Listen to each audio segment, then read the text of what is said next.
Chapter 341. What do you mean, old man? Sheng Xiao asked in return. So angry in the middle of the day. Where's Jing Yun? On a business trip. What about fourth sister? How would I know where she is? Maybe she's on a business trip too. Sheng Xiao answered cynically. Did you call me back just to ask about their whereabouts? Don't tell me you don't know about their relationship. I've already gone to fourth sister's company and found out that they're together. The old man stomped his walking stick. Sheng Xiao, she's your sister. How could you let her be with your assistant? Don't you know how different their statuses are? Why are you getting mad at me? Do you have proof from the company? Jing Yun has a good relationship with fourth sister because she saved him. And they've been living with innocence all these years. If they had feelings for each other, they would have done it a long time ago. Why wait until now? I don't want to tell you anything now. I just want to know where fourth sister is. When she comes back, I won't let her leave the Sheng family, let alone be with those shady people. Sheng Xiao and Mu Qiqi looked at each other, but neither said a word. What could he do to them now that Jing Yun and Sheng Mingwan were not in Jianchuan? I'm asking you, Sheng Xiao. Where's fourth sister? The old man suddenly yelled at Sheng Xiao. A daughter of the Sheng family would never be the wife of an assistant. I won't let her slit her wrists. And that assistant of yours? He's such a cruel and ungrateful thing. Sheng Xiao could not be bothered to listen to him, and left with Mu Qiqi. And the old man hated Sheng Xiao's unruly behavior the most. He had been like that since he was young. He did not care if Sheng Xiao would be obedient. As long as Miss Gu came to the Sheng family, Sheng Xiao could marry her, and have a son and a daughter, and he would have completed the mission given to him by his ancestors. I'll let you be arrogant now. But when the time comes, let's see if you can still laugh. On the way back, Mu Qiqi couldn't help worrying. What should we do, Xiao Xiao? Judging from the old man's attitude, he would never allow those two to be together. Jing Yun will win. Sheng Xiao caressed Mu Qiqi's hair to reassure her. Mu Qiqi trusted Sheng Xiao and nodded in relief. Still, I can't help feeling a little nervous when I see Grandpa in a fit of rage. I wonder how things are on Jing Yun's side. If he wasn't a member of the Su family, would you have exposed their relationship? It's only a matter of time before he's exposed. It has nothing to do with Jing Yun being a member of the Su family. It's just that he has more leverage, since he's a member of the Su family. If he's not a member of the Su family, how are we supposed to help them? Sheng Xiao looked down at Mu Qiqi, and could not help chuckling. Helping them escape. Ah, idiot. Sheng Xiao cursed softly. There was no need to fight Grandpa Sheng head-on. They could find a place where no one knew them, get married and have children. When the Sheng family was reshuffled, would Grandpa Sheng be able to stop them? Of course, this was the last resort. It was 6 o'clock in the evening. The Su couple had arrived at the hotel as promised, and met Sheng Mingwan. Both husband and wife looked very cultured, noble and elegant. After all, they were also successful people. Still, they appeared puzzled when they saw Sheng Mingwan. Miss Sheng, Su Holdings and Huang Yao don't have much of a partnership to work with. I wonder if you...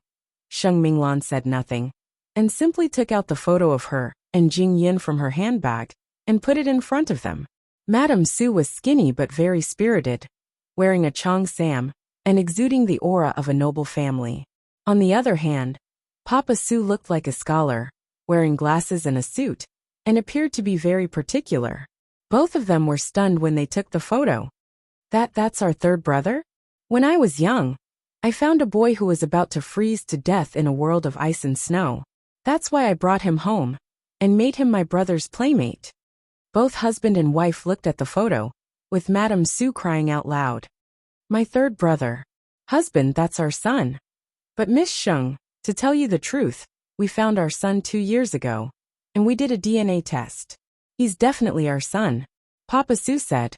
Uncle, Auntie, you wouldn't mistake your son's appearance when he was young, would you? I think you two might have been fooled. Sheng Mingwan said. Well, where is this child now? Madame Su asked. He's outside Jing Yun. Sheng Mingwan called out to the door of the private room. Jing Yun pushed the door open and entered. When the old couple saw Jing Yun, especially Madame Su, it was as if they were looking at their husband in his youth, and there was not much difference between them. Hence her eyes reddened at once. Child. My child. Mama Sue promptly rose to her feet and walked to Jing Yin, grabbing his arm and studying him from head to toe. She was even more certain when she saw the red birthmark beneath his earlobe. Old Sue, that's our son. There's no mistaking it. But the one at home? That's easy, uncle. You just need to do another DNA test in secret. You would definitely get the answer. Sheng Minglan suggested. Papa Sue nodded. In truth, he was more willing to believe that Jing Yin was his son, because he looked so much like him when he was young. Why did you only come to us now, my child? Jing Yin was unsure how to face his parents at once, and simply answered them. I was abandoned on the streets of Jianchuan when I was young. I fell sick in the cold and snow. Minglan found me later, and brought me back to the Sheng family. I don't remember much about my childhood after that. I lost you at the airport. How did you end up in Jianchuan? Jing Yin shook his head. I only remember that the person who abandoned me told me that I wouldn't be able to find my way home if I was 1,000 miles away. Who could be so cruel as to leave my son in the cold? Madame Sue cried out. My child, this is my child, my poor child. Papa Sue couldn't help tearing up as well. You don't know this, but your mother had searched every corner of the city just to find you. She had even asked around, but she didn't know that you were abandoned so far away. It's good that you're back. It's good that you're home. Jing Yin looked at his parents, especially his kind parents, and could not help but be moved. I'm sorry. Chapter 342. Don't be sad now that we're reunited, Uncle Auntie. There would be many chances for us to share our feelings in the future. But the most important thing now is to find out what's going on with the impersonator. At Sheng Minglan's reminder, Mama Sue dried her tears and looked at her husband. Yihong was the one who found him. Su Yihong was Jing Yun's eldest brother, and the Professor Mu Chichi saw giving a speech at Shengting University. We'll have to ask Yihong when we get home. Auntie, I think you should quietly do the DNA test first. With the evidence in your hands, no matter who is lying to whom, at least you will know in your heart. Sheng Minglan suggested. Papa Sue found it reasonable at that. That's right. Whatever the reason, impersonating my son is a lie. Are we going to keep it a secret too? That would be best. It's a secret. Sheng Minglan was a little more cautious, since Mama Sue mentioned that Su Yihong was the one who found the impersonator. Where are you staying then? I want to see my son a few more times.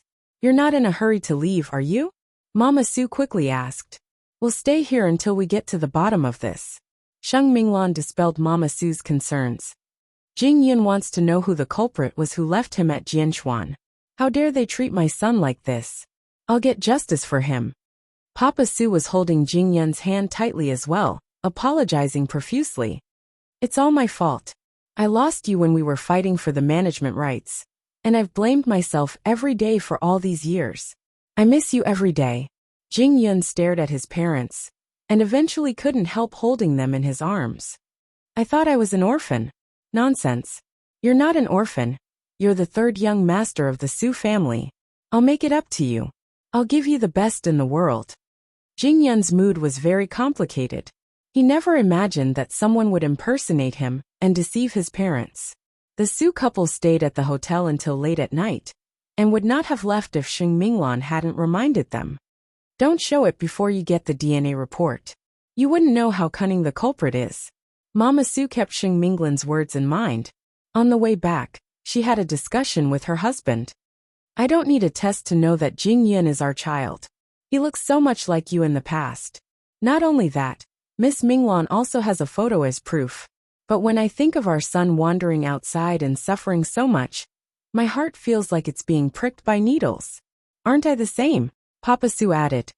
I knew that he was my son the moment I saw him, because I could feel the bond of blood between father and son. Madam, fourth Mrs. Reminder is right. Don't let the scoundrel continue to get his way. We have to keep calm, and not show anything when we get home. Don't worry. I'll make sure these swindlers die a horrible death. After the couple finished their discussion, they quickly returned home. When they saw the imposter sitting in the living room playing with her phone, they walked over to her as usual. Mama Sue carefully studied the birthmark behind the imposter's ear. only to realize that it looked more like a tattoo than a natural birthmark. Mom, Dad, where have you been? Why are you back so late? To see an old friend. Mama Sue replied. It's getting late. Go to bed. The imposter nodded, picked up her phone, and returned to her room. Soon Sue Ihong entered the house exhausted. Dad, Mom. Ihong, how are the preparations for moving to Jianchuan coming along? Papa Sue asked. Dad, the environment there really isn't as good as our home. Are you sure you want to move there? Of course. It's a sad place for us. And I want to start a new life with your brother and sister. Didn't we agree on that when we found your brother? Sue Ihong nodded. All right, the preparations are almost done, and the place to stay is ready as well. Our family can move there anytime. That's good. The couple did not bat an eyelid at all. It was only when the brothers went to bed that they quietly took the imposter's toothbrush and sent it to the hospital's forensics department, paying a hefty fee to have it processed as soon as possible. Jing Yun's reunion with his parents went smoothly, but it also gave rise to more questions. For example, where did Sue Ihong find the imposter? Did he do it on purpose, or was he a victim too? Jing Yun had been abandoned before, and now an imposter had appeared in the Sue family. They found it hard to believe that it was all a coincidence. That night, Jing Yun told Sheng Xiao about what happened, and Sheng Xiao was intrigued. There's actually an imposter. Young master, what do you think about this? Be careful of your eldest brother. Sheng Xiao simply watched. Moreover, the old man already knows about your relationship with fourth sister, and he's on the verge of losing his mind. When are you coming back? It would take around 3 days for the DNA report to come out. And here I thought it was just a simple reunion. I didn't expect there to be so many complications.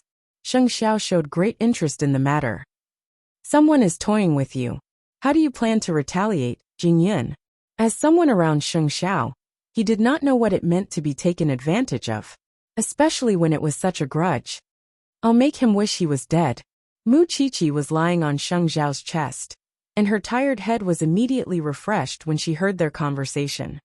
I didn't think that someone would really impersonate someone else's son. Of course, it's easy to fool everyone with a fake DNA report, especially when the Su couple misses their son so much. It's great that everything is going well for Jing Yun. Hurry up and do the DNA test, chase away the imposter and find out the truth. Do you want to join in the fun? Sheng Xiao asked the little one in his arms, raising a brow. You're on vacation anyway, and I could go around with you. You're afraid that there's a mastermind behind this, and Jing Yun might fall for it. Mu Qiqi immediately saw through him. Of course I'm fine. It's just that Grandpa might ask about your whereabouts. He doesn't care where I go. That's settled then. Mu Qiqi appeared a little excited. And you really are like a real brother to Jing Yun Xiao Xiao. Chapter 343. While Jing Yun and Sheng Minglan could wait for 3 days elsewhere, old Sheng could not. And now, Sheng Xiao had left Jianchuan with Mu Qiqi. What did that mean? Things between Jing Yun and Sheng Minglan were definitely not as simple as Sheng Xiao made them out to be. Was there anything else that could be said for Sheng Minglan and Jing Yun leaving together? The old man was very angry. In fact, he was absolutely furious. But now that Sheng Xiao was not in Jianchuan, the old man simply told Mama Sheng when he had a meeting at the Sheng residence that night. You gave birth to our son. It's your business to find him. But when Sheng Xiao comes back, I hope that he will explain clearly what happened to fourth sister and that ingrate. As for fourth sister, I'll keep sending people to look for her.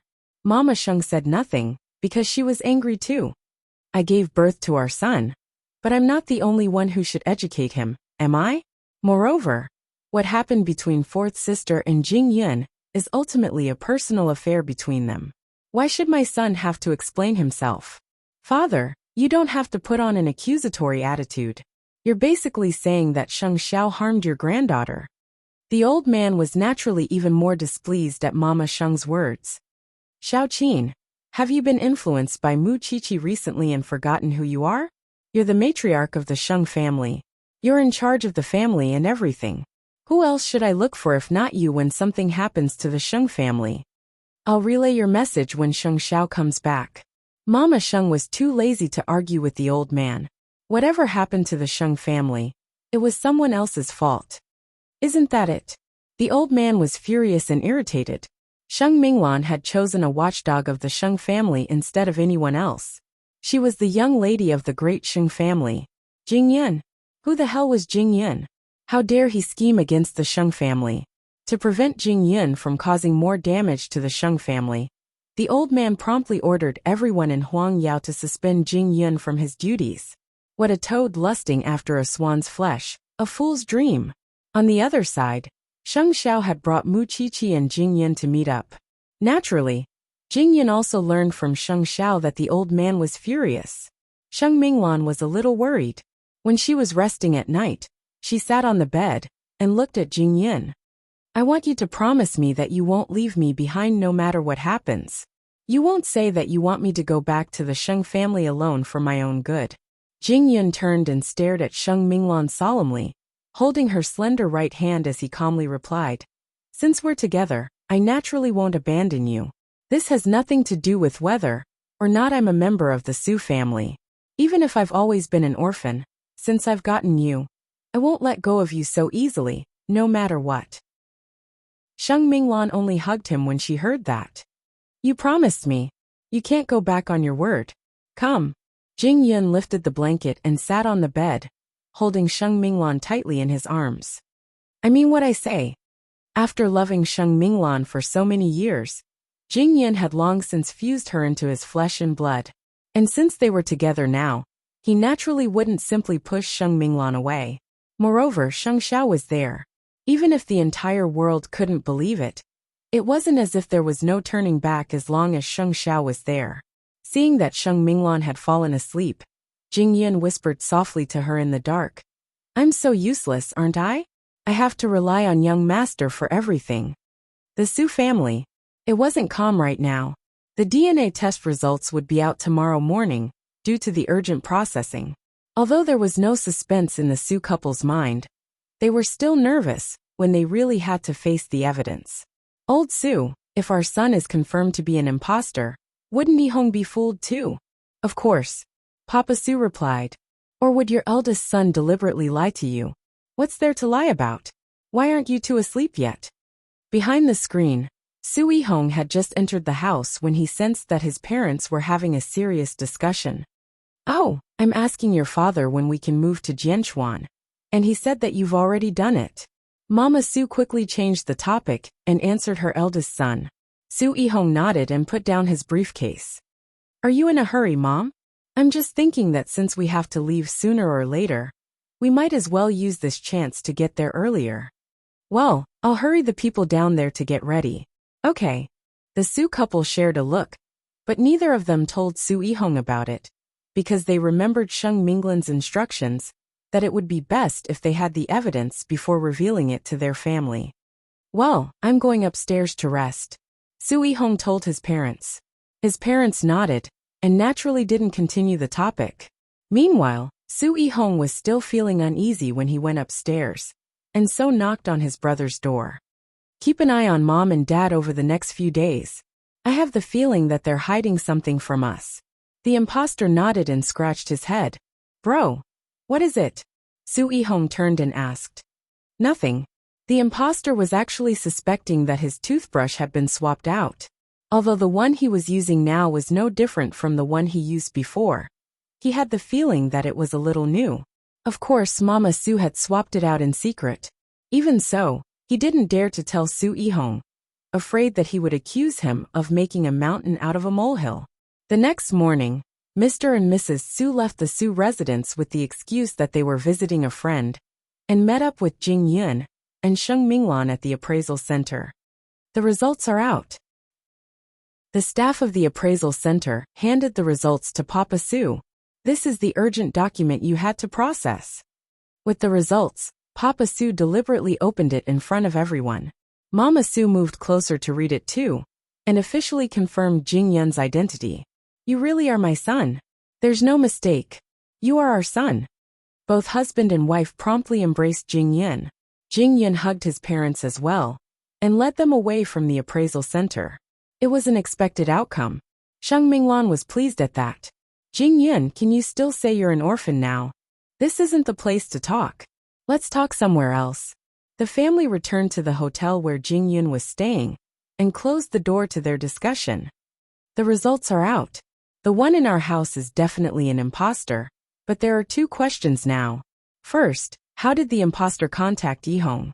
Second, how did the DNA test go unnoticed? Since Yihong was the one who did both, I can't help but be suspicious, Mama Su said to Papa Su. Chapter 344. We could call the police right away if Yihong was tricked too, Mama Su said. But what if Yihong has something to do with it?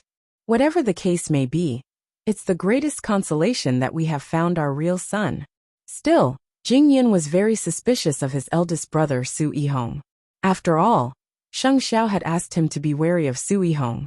Everything had been handled by him, and he would definitely be involved in this matter. So why would he find an imposter?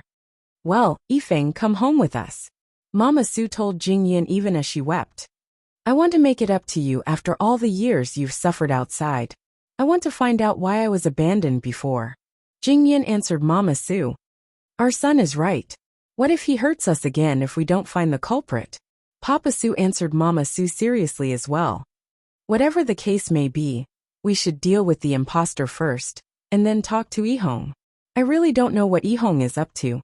He actually mistook his own brother for someone else. Jingyun could see that the couple were calm, and knew that they were thoughtful people. That was why he did not remind the couple, or voice his doubts. Otherwise, Su Yihong would think that he was trying to sow discord between them. Well, I'll have to trouble my son to stay in the hotel for now. Fourth miss, is Yifeng's girlfriend? Mama Su had a pair of sharp eyes, and could see through their relationship at once. Blushing, Sheng Minglan nodded. Mama Su held her hand and praised her profusely. A young lady from a great family is so elegant and noble. No wonder Yifeng likes you. Moreover, you're my son's benefactor. I really don't know how to thank you. You're being too serious, madam. Sheng Minglan quickly held Mama Su's hand and comforted her. With the DNA certificate in hand, the Su couple's hearts were completely at ease. They wanted Jingyun to return to his family as soon as possible, but Jingyun felt that now was not the time. The couple chatted with Jingyun for the entire day, and it was 10 o'clock in the evening when they finally left. That was when Sheng Xiao came in with Mu Qiqi from next door. Although your identity has been confirmed, you're still a stranger to the Su family, and it's not appropriate for you to interfere. Therefore, you can leave the matter of the imposter to your parents. What you need to do is investigate your eldest brother Su Yihong. Jingyun, this shouldn't be difficult for you. You have to understand him from the moment he was born until now. Young master, do you think that Su Yihong must be hiding a secret no one knows about? Sheng Xiao told Jingyun confidently. Jingyun trusted Sheng Xiao. He had never made a mistake in judging people over the years, and this matter was so obvious. Before the imposter entered the Su family, he must have planned many detours to mislead the Su couple. From the looks of it, your parents should be meticulous people, so they should know better than to deliberately provoke your eldest brother. Jingyun nodded, because he could sense that his parents were not impulsive people. Moreover, you must explain your and fourth sister's current stance, and the predicament you're facing when you meet them next time. Otherwise, people could easily misunderstand that you're plotting something against Su Holdings when the Sheng family is oppressing you. I understand. Mu Qiqi promptly worshipped her man from the bottom of her heart at Sheng Xiao's words. After all, Sheng Xiao was truly meticulous. He could see problems that others couldn't, and put an end to them. It was no wonder why he never lost in the business world. On the way back, Mama Su showed her concern. Old Su, why do I feel that there's something wrong with eldest brother? Before the imposter entered the family, we had tried to find third brother many times to get some clues, only to be cut off. Moreover, I've told you before that we're not looking in the right direction. Papa Su was silent for a long time at her words. I hope that our theory isn't true. Whatever happens, we have to trust eldest brother on the surface. I know what to do, Ma, Papa Su replied. When they reached home, Su Yihong and the imposter were having dinner. Mama Su gave Papa Su a look, and the two promptly understood.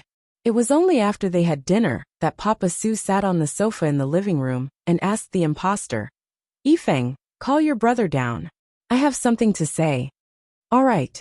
The imposter nodded and went upstairs to call Su Yihong as well. "What is it, Dad?" Papa Su didn't seem to have anything to say when they were having dinner in the dining room. "I have something to ask you two brothers. Yihong, how did you find Yifeng back then?" Su Yihong's face fell. His entire body was breaking out in a faint sweat, his mind blanking. "I found Yifeng's birthmark by accident in a restaurant." Su Yihong reminded himself to calm down and answered Papa Su's question with composure. "What about the DNA test? Did you do it yourself?" "Dad, what's going on today?" Su Yihong had an idea and was afraid that his parents had discovered something. "I have a document here. Take a look." With that, Papa Su took out the document and put it in front of Su Yihong. "This is the latest DNA test report. This person before us isn't my son, or your brother." The matter was exposed, but the two of them were not flustered. Su Yihong and the imposter promptly knelt before them. "Dad, I'm sorry." "Why?" "Because I don't want to see Mother keep searching. We don't even know if third brother is dead or alive in the sea of people. And it's too hard to keep searching like that. Moreover, I'm afraid that Mother's paranoia would worsen, which is why I arranged for this child to be your son." Su Yihong confessed honestly. "It's only bloodline if we find our own flesh and blood. It's all meaningless if it's not our own child." Papa Su told Su Yihong. "Do you know how much this hurts your mother?" "Dad, it's all my fault." Su Yihong took all the blame on himself. That way, even if it was a lie, it was because of his filial piety. "We've found your real brother." Papa Su then told them, "Since this child isn't ours, I'll let you go since you didn't mean to deceive us. Go wherever you want." Su Yihong felt as if he had suffered an even greater blow when he heard that. Chapter 345. Thank you, Uncle Su. I really didn't mean to lie to you. And thank you for your magnanimity. I really don't want your assets. I just want to help my brother. Saying all that now was meaningless. Papa Su did not trouble the man and simply let him go. To Su Yihong, however, he abruptly entered a level 1 state of alert. His younger brother was really lucky to find his way home from thousands of miles away. He was really lucky. "Since you found him, Dad, let's hurry and bring third brother home." Papa Su gave Su Yihong a long look before answering. "There's no hurry. We have to find out who abandoned my son in Jianchuan all those years ago." Did that mean that his younger brother couldn't remember what happened before? If that was the case, there was still a chance to turn things around. "That's good. I can't let my brother suffer in vain all these years. But I want to see my brother. I want to apologize to him. My elder brother didn't give up looking for him. It was only because my mother's mental state was not good at that time that I had to do this. Your brother will understand," Papa Su said, rising to his feet. "I know how to comfort your mother, so you don't have to explain anything to her. She wouldn't be upset if she remembers." "I know. Well, I'm going upstairs to rest, Dad." Su Yihong slowly calmed down, his rationality slowly returning as well. Since his younger brother had appeared, he naturally had to meet him. Papa Su did not see anything in Su Yihong's eyes. After all, the imposter had appeared when his wife was in a daze, which was why it was understandable that Yihong would set up such a show to cure his mother's illness. "You're letting the imposter go just like that?" Mama Su asked Papa Su afterward. Papa Su explained everything to Mama Su, and only then dispelled her suspicions. "I can forgive Yihong if he really did it, because of my illness. Moreover, the child didn't cause any trouble for the Su family after coming here. Nor did he ask for money. Still, who was the one who abandoned Feng in Jianchuan? Could it be that your big brother really captured Feng, to take revenge on you?" "I'll have to ask eldest brother about that," Papa Su said. "There's bound to be something." "Very well, let's have Yihong and Feng meet tomorrow. Let the two brothers properly nurture their relationship." The Su parents had let the imposter leave because Su Yihong had taken full responsibility for the consequences. Even so, Sheng Xiao would not let go of such a good resource like the imposter. After the imposter left the Su residence and received his reward, he naturally had to return home. Moreover, The reason he had been so obedient in the Su residence before was because Su Yihong had been strict with him. Since he was already paid, he naturally didn't need to covet the Su family's assets. Otherwise, wouldn't he be left with nothing if Su Yihong exposed him? Sheng Xiao ordered Jing Yin to capture them. Jing Yin naturally seized the opportunity. He had gotten hold of the man's information over the last 2 days, and now that he was dragging his luggage out so late at night, it meant that Papa Su was going to lay his cards on the table. What came next was naturally the interrogation. Who are you? The imposter couldn't help being shocked when he saw them after his blindfold was removed. You're kidnapping me. Then do you know who you've been impersonating over the last 2 years? Sheng Xiao asked in return. The imposter did a double take before coming to a realization. You're the real young master of the Su family? Sheng Xiao shook his head and pointed at Jing Yin beside him. That's the one. Still, tell me why you were captured to replace him 2 years ago. I'll double what Su Yihong paid you. The imposter was immediately moved. Are you sure you wouldn't harm me? Why would we do anything to you if you're all fake? Sheng Xiao asked in return, sitting on the sofa. The imposter paused for a moment before nodding. I'll admit that Su Yihong hired me to impersonate the 3rd young master of the Su family. He had me tattoo a birthmark on my ear. And to help me deceive everyone, he even forged a DNA test. Madame Su was sick at the time and missed her son, which was why Su Yihong hired me. What else do you know? Sheng Xiao pressed. The imposter did a double take and thought carefully before answering them.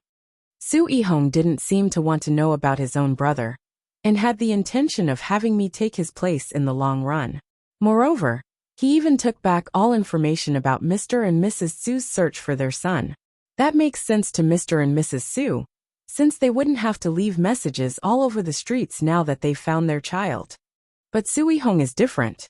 He knows that I'm fake. There's nothing unusual aside from that. Oh, and there's one more thing.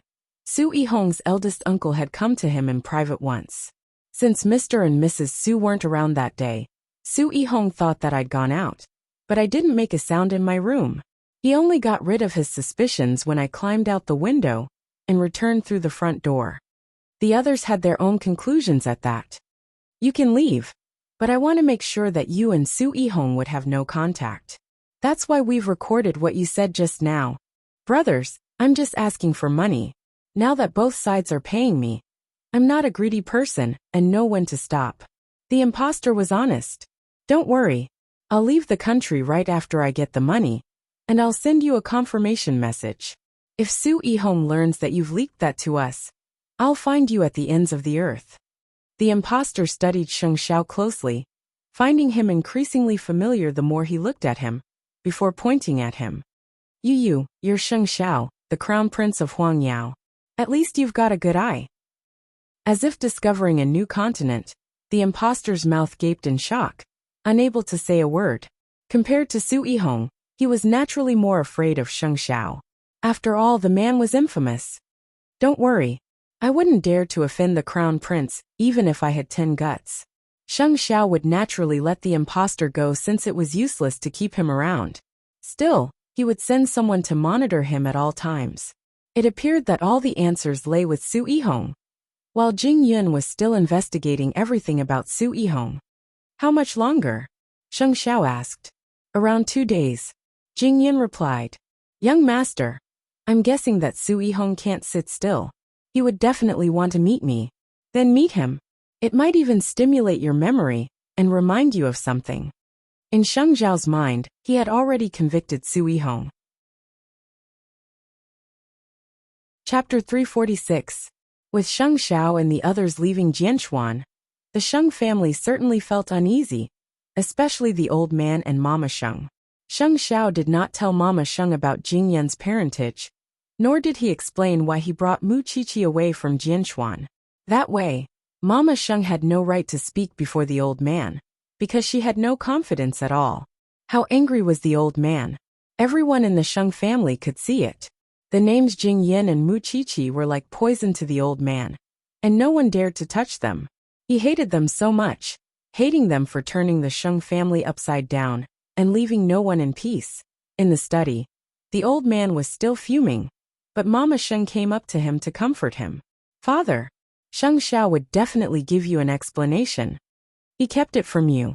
How dare you tell me that he would give me an explanation? Huh? Grandpa Sheng asked Mama Sheng in return.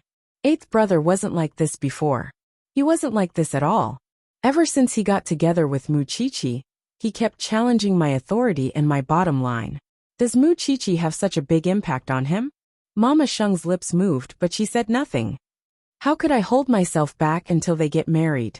Father, even if you don't care about anything else, shouldn't you care about the Shen family? In the end, the Shen family is a family of generals. Huang Yao is already on the verge of collapse. Why would I care about the Shen family? The old man sneered. Xiao Qin, I'll make it clear to you today. As long as I'm alive, Mu Chichi would never marry into the Sheng family. No, it's not just in life. Even in death, I would never allow Xing Xiao to be with Mu Chichi in my will, or I wouldn't rest in peace. Mama Sheng's heart turned cold at those words.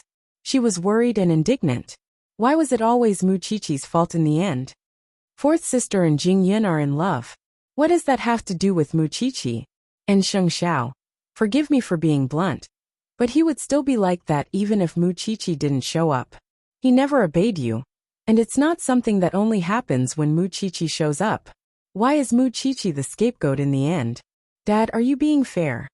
The old man flicked his sleeves and snorted. There's no such thing as fairness or unfairness. You can refuse to acknowledge Chichi, but you will never get eighth brother's obedience. Do you really think that eighth brother cares about Huang Yao in your family business? He can leave Huang Yao with nothing, but you know very well that he has the ability to make a comeback and build a career more glorious than Huang Yao. Is he threatened by you? Don't lie to yourself anymore. After that, Mama Sheng turned around. I don't want to be in this family anymore. Dad, you can find someone else. You. Mama Sheng did not say anything else and walked out of Grandpa Sheng's study. Communicating with extreme people would only intensify the conflict in the end. There would be no other results. On the other hand, Sheng Xiao guessed that the old man's patience was at its limit, so he gave Mama Sheng a call. Where did you go? Don't you know that Grandpa Sheng has been furious at the Sheng family for days, because he thought that all of you had eloped together? Mom, we've been investigating Jing Yan's background, and it's proven that he is the third young master of Su Holdings. Are you talking about that medical group?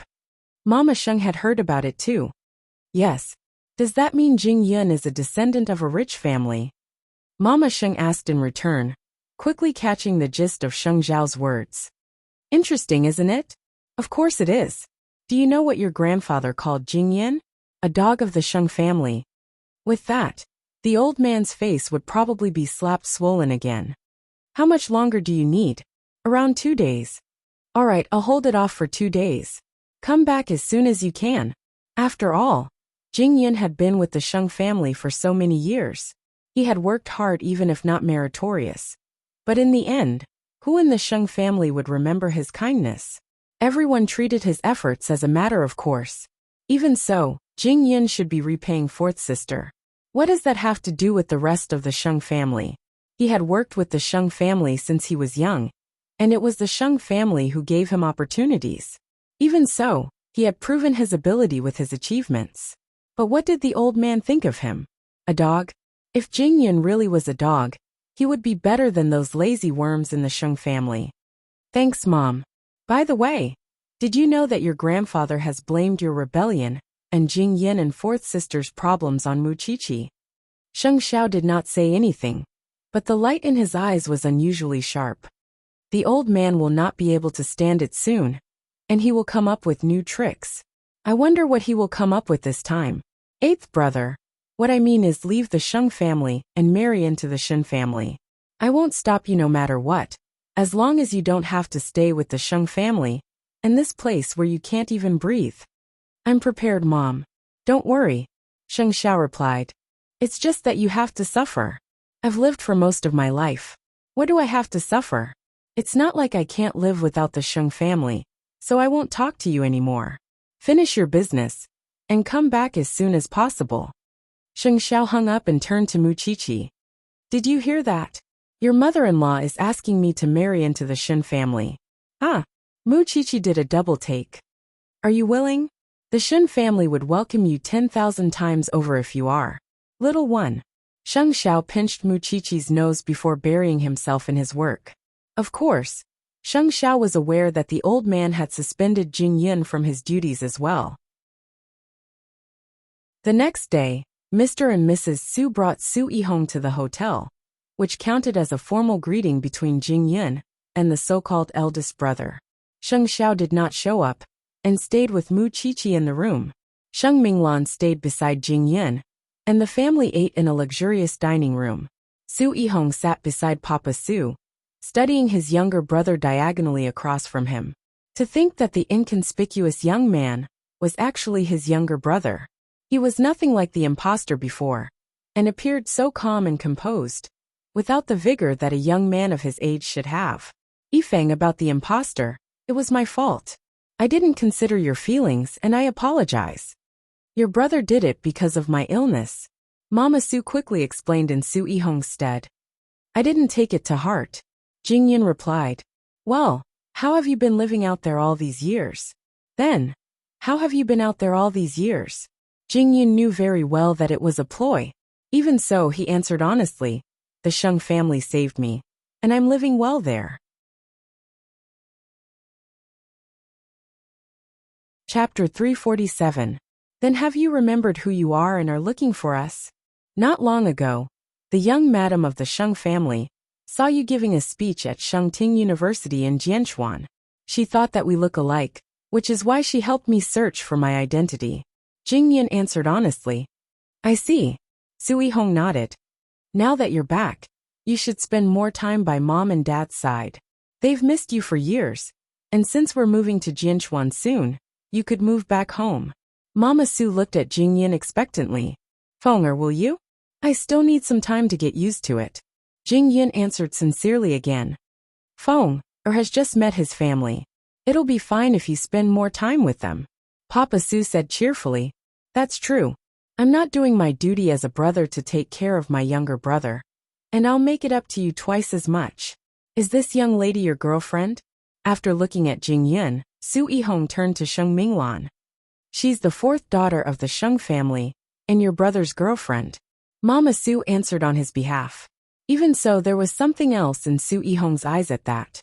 Naturally, Jing Yun was looking straight at Su Yihong as well. Both brothers had their own thoughts, and neither could tell what the other was planning. Halfway through the meal, Su Yihong received a call. It appeared to be an emergency, and he rose to his feet to tell his parents. Dad, Mom, the lab has exploded. I have to go back and take a look. Hurry, Papa Su quickly said. Well, we'll meet in private, brother. Jing Yun nodded and watched as Su Yihong left. Still, he did not think that Su Yihong had left because of some accident, and that the call was merely an excuse to leave. Your brother is so busy. Mama Su smiled, and began to serve Jing Yun some food. Mother. Jing Yun called out unnaturally, unbeknownst to Mama Su how moved she was. Hey, go ahead. There's something I'd like to tell you in advance. Minglan and I didn't get the support of her family, but that's not why I'm here looking for my parents. It's just too much of a coincidence to discover your existence, and I'm afraid you'll misunderstand. Jing Yun explained. Silly child, there's no misunderstanding. You're the third young master of the Su family. You're our precious son. Everything in the Su family belongs to you and your children. If you say that, Mom and Dad will feel even more guilty. That's right, Fenger. You're our son, but you're actually restricted even when you're in a relationship. As a father, how uncomfortable is that? Thank you for your understanding. You're really too polite. Jing Yun had explained the issue beforehand, so that Su Yihong would not have a chance to take advantage of it. Of course, Su Yihong had left the banquet not because of the explosion, but because he had sent someone to investigate how Jing Yun had been living in the Sheng family over the years. Fenger, just go to the Sheng family and take care of your affairs. Tell me if you need anything, and when we get to Jianchuan, we'll directly announce your identity and bring you back to the Su family. Moreover, we could give the Sheng family some compensation to thank them for their years of nurturing you. That was the most appropriate attitude parents should have towards their children. Jing Yin replied to his parents at that. I can repay the Sheng family myself. Old Sheng now saw him as a thorn in his side, and anyone who saw him would probably want to chop him into minced meat. Would he still dare to face the old man under such circumstances? Of course, he would bravely appear before the old man for Sheng Minglan's sake. Sheng Xiao was right next door. Naturally, he was not interested in the family's conversation. Still, he was curious about the relationship between Su Yihong and his eldest uncle. The impostor had said that the two had met in private. If that was the case, they must be connected to each other to some extent. Meanwhile, Su Yihong had certainly found a perfect excuse to leave the hotel, because he felt uncomfortable even looking at Jing Yin for a second longer. Soon, he had someone investigate everything about Jing Yin in the Sheng family. After all, Jing Yin was now hated by the old man, and it would be much easier for him to be investigated. That was why Su Yihong easily understood why Jing Yin was in a hurry to return to the Su family. When the Su couple returned home that night, they found Su Yihong waiting in the living room, and went up to him. You have something to say to us? Dad, Mom, there's something I don't know if I should say. Su Yihong pretended to be troubled. Tell me, it's about your brother. A woman's intuition had always been accurate. I know you're happy to have found Yifeng, and I'm thrilled as your eldest brother. Still, I've investigated Yifeng for your safety, and found out that he has been working as an assistant to the Crown Prince of Huang Yao over the years. The Sheng family seems to be looking for him, thinking that he has eloped with the young lady of the Sheng family. Don't blame me for being paranoid, Mom and Dad. I just think it's too much of a coincidence, isn't it? What are you trying to say? Papa Su's face darkened at once. Is he trying to use the Su family to help him marry fourth sister? Dad, I know it's only right since he's a member of the Su family, but I really can't feel at ease if he really came home with ulterior motives. What do you think, Mom? Mama Su looked at Su Yihong as a stranger at those words. Yihong, are you hoping that your brother won't come home? Mom, I'm just afraid that you'll be fooled again. But the DNA test results are out. It's your brother, and he looks exactly like your father when he was young. He's a member of the Su family in every sense of the word. Mama Su told Su Yihong seriously. Your brother has suffered and been tired for so many years, and yet you as his elder brother did not help him find the culprit who abandoned him, and even accuse him of having ulterior motives. Mom, he's already explained it to us if you're worried about that. With that, Mama Su returned to her room. I'm tired. I want to rest. Su Yihong felt a chill inside. He did not expect Jing Yin to be so vigilant. He had already explained the matter to his parents, and yet he still tried to sow discord. It served him right to be scolded by his mother. It seems that he really should not underestimate Jing Yin. Still, he could sit still right now, but he would never expect that Sheng Xiao would be peeling his skin off behind his back. Chapter 348. But what about his motive? Was he simply afraid that his brother would steal what belonged to him? That reason was so thin that it was not enough for him to take such a risk. Soon Jing Yin's men had some idea as well. Su Yihong's first half of his life had been too outstanding and ordinary, and he had never stirred up a storm for Jing Yin. It was as if everything about him was under Jing Yin's control. The only suspicious point was the relationship between Su Yihong and his eldest uncle. Young master, what do you think about this? Since we can't find the answer by following it, let's think in reverse and make a few hypotheses. Sheng Xiao said to Jing Yin as he sipped his coffee. Let's say that there was a deal between your eldest brother and your eldest uncle. That means that you were abandoned by one of them. When your mother brought you to the airport, where all kinds of people are mixed up, one of them took you away when your mother wasn't paying attention and sent you to Jianchuan to be abandoned. If that's the case, the fault lies with your mother. At the time, your father was fully on his guard against your eldest uncle, which was why the chances of him doing anything were minuscule. In other words, your father and your eldest uncle were fighting for control, and if your eldest uncle really wanted to do something like that, he would have captured you and your mother to threaten your father instead of sending you away. Moreover, Your eldest brother had gone to the Su family's mansion on the island the day before it happened. Who would have the chance now? Jing Yun's eyes became very deep at Sheng Xiao's analysis. The answer lies with your eldest brother. Is he really afraid that you would share everything with the Su family? Or is there another reason? Still, since you have returned to the Su family, it is only a matter of time before he makes his next move. Sheng Xiao raised a brow. He would interfere with your parents' search for the culprit many years ago. And as long as you remain clear-headed, the truth would come to light sooner or later. I understand.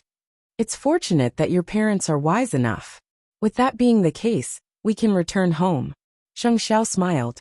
Have the Su family move to Jianchuan as soon as possible. That way, you could have your men continue searching for clues here. And Jianchuan is our world. Your eldest brother would have to ask me if he really wants to do anything to you again. Sheng Minglan listened to Sheng Xiao's analysis and couldn't help praising Sheng Xiao. We're all from the Sheng family. Why are you so smart with that brain of yours? You ask me? Who should I ask? Sheng Xiao smiled playfully. It's going to be another bloodbath if we return to the Sheng family now. Who told you to like him? Sheng Xiao asked in return, pointing at Jing Yun with his chin. It couldn't be helped. It was fate, and Sheng Minglan could only resign herself to fate when she met Jing Yun. Late at night, the Su family. Su Yihong felt that he had really underestimated Jing Yun's ability. Don't forget who Jing Yun was with, the crown prince of Huangyao. Who in the country didn't know what kind of person he was? How could Sheng Xiao's subordinates be bad? Therefore, the move he made at night was indeed careless. And now it made his parents unhappy. Fortunately, he was just unhappy. If he could throw Jing Yun away once, he could do it again. He couldn't let Jing Yun remember everything. It would be too late if that happened. Then he dialed a familiar number, but he didn't save the name. Hello. Mom and Dad have found third brother. They're investigating why he was abandoned at Jianchuan all those years ago. Su Yihong told the person on the other end. Let them. They wouldn't find any evidence. Unless that brat remembers it himself. Otherwise, they can't do anything if you deny it. The person on the other end replied. Most importantly, don't let them find out who you are. Of course I know how to take precautions. Su Yihong replied. But you have to create some distractions to confuse them. Don't worry about that. I'll slowly look for a chance.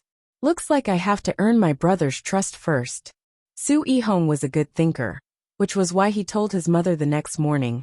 Mom, I was overthinking last night. I shouldn't have doubted Yifeng like that. He's been out there all these years, and who knows how much suffering and mockery he's endured. Even if I have to give up my life today, I should make it up to him. It's good that you know. Well, why don't you and Dad go with Yifeng to Jianchuan? The house there is already prepared anyway, and you could visit Yifeng when he goes to the Sheng family, as a way to thank the Sheng family. While you're at it, you could also announce Yifeng's identity in front of the Sheng family. That way, Yifeng would be able to hold his head up high in the Sheng family. What do you think? Mama Su found that reasonable at that. We'll do as you say.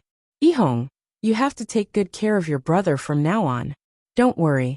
I'll take good care of Yifeng. Since Yifeng is returning to Jianchuan in the afternoon, we might as well not tell him. We'll give him a surprise and go straight to the Sheng family. That works. Su Yihong nodded.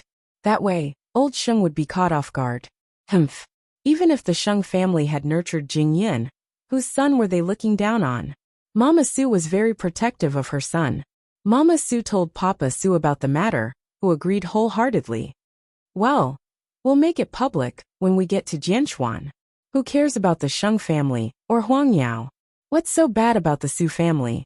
Jing Yun was not aware of his parents' plans. Meanwhile, the quartet were already on their way back to Jianchuan. Jing Yun intended to bring Sheng Minglan to Old Sheng and lay all his cards on the table. Of course, he did not intend to use his parents' name to beg for the old man's forgiveness. After all, what if he was not lucky enough to reunite with his parents? No matter what the consequences were, he could bear it. Even if the old man said or did something ugly. Sheng Minglan could guess what Jing Yun was thinking, and so tightened her grip on his hand. You sometimes, I don't know if you're a stickler for the rules or stubborn.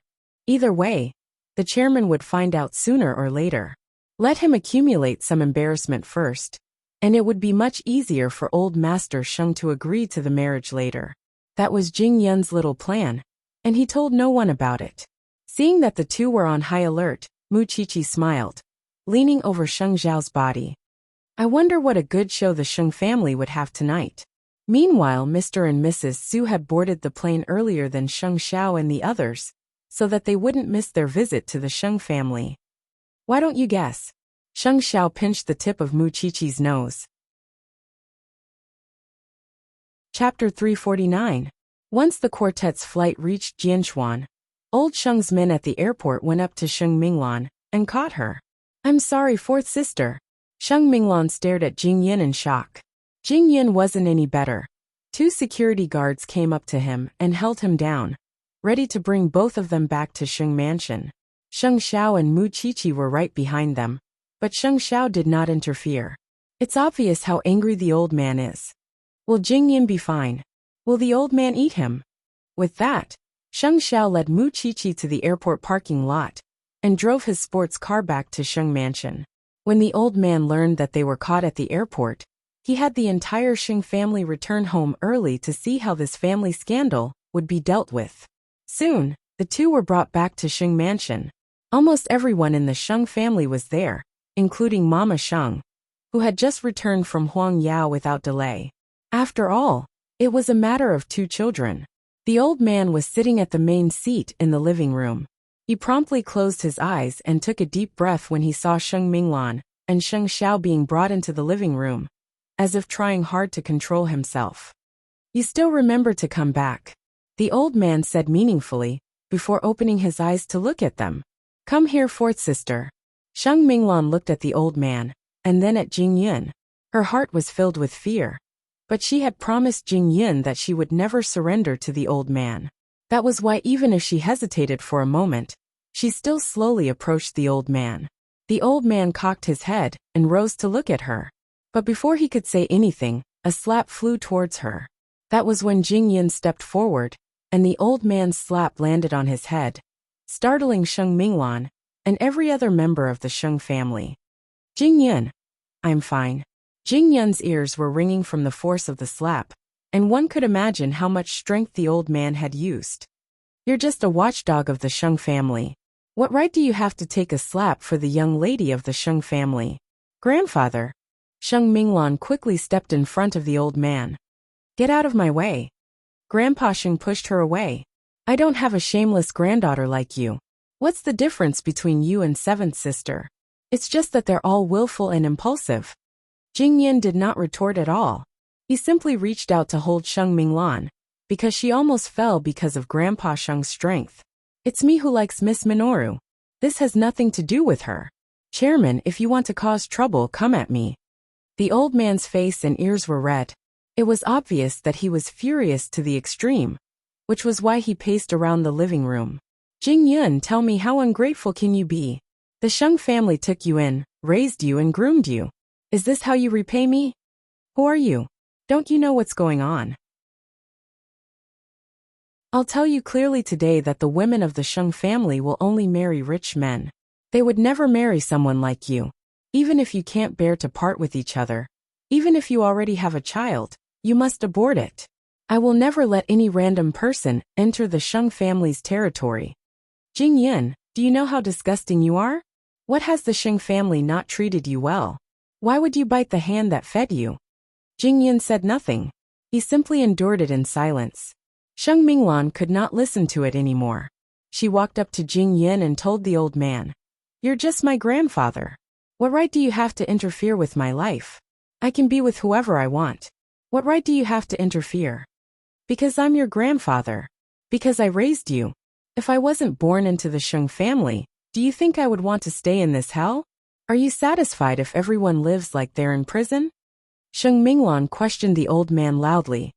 Do you think I care about you raising me? I just didn't have a choice. Sheng Minglan. You look down on Mu Qiqi and Jing Yun. Do you know that you're the one we all look down on the most? Grandfather, you interfere with our children's freedom and arrange our marriages. Do you know that the Sheng family has suffered so many tragedies because of a dictator like you? I'll kill you. The old man was utterly infuriated. He walked up and tried to hit Xing Minglan with his crutch, but Jing Yin caught him. Chairman. The old man glared at Jing Yin with bloodshot eyes, and then at Sheng Minglan who was behind him. Finally he put down his crutch. No matter how much you hate me, I'm your grandfather. That will never change. And since I'm your grandfather, I won't allow you to mess around outside. From today onwards, stay at home and never leave. I'll send someone to watch over you and follow you until you marry someone I'm satisfied with. As for him, what do you want to do to him? Sheng Xiao's voice reached everyone's ears from the door. The old man turned to look at Sheng Xiao and promptly swung his crutch at him. Sheng Xiao dodged it and sat down with Mu Qiqi. Did I miss a good show? You can't protect your dog even if you come back. The old man snorted coldly. Why do I feel that this dog of mine is much better than your good-for-nothing dog? Sheng Xiao retorted. You can look down on Jing Yin, but he doesn't owe you anything. You know very well how much Jing Yin has done for Huang Yao over the years, and you're just bullying him because he's not good with words. Eighth brother, why are you still meddling in fourth sister's affairs when you found yourself a bride? Second uncle was naturally displeased with Sheng Xiao's actions. She was his daughter after all, and although he had neither the right nor the right to control her, she was his daughter after all. I don't want to, but can you, second uncle? Sheng Xiao's retort left second uncle speechless. That's why you're more guilty than those two, the old man said, pointing at Sheng Xiao. Sheng Xiao was not annoyed, and simply held his little one's hand, looking as if he was never afraid of anyone. So, what do you plan to do with those two? I'll find another suitable candidate, and marry your fourth sister to him. And then this person. The old man pointed at Jing Yin, his words as humiliating as he could. I'll make sure he has no place in Jianchuan.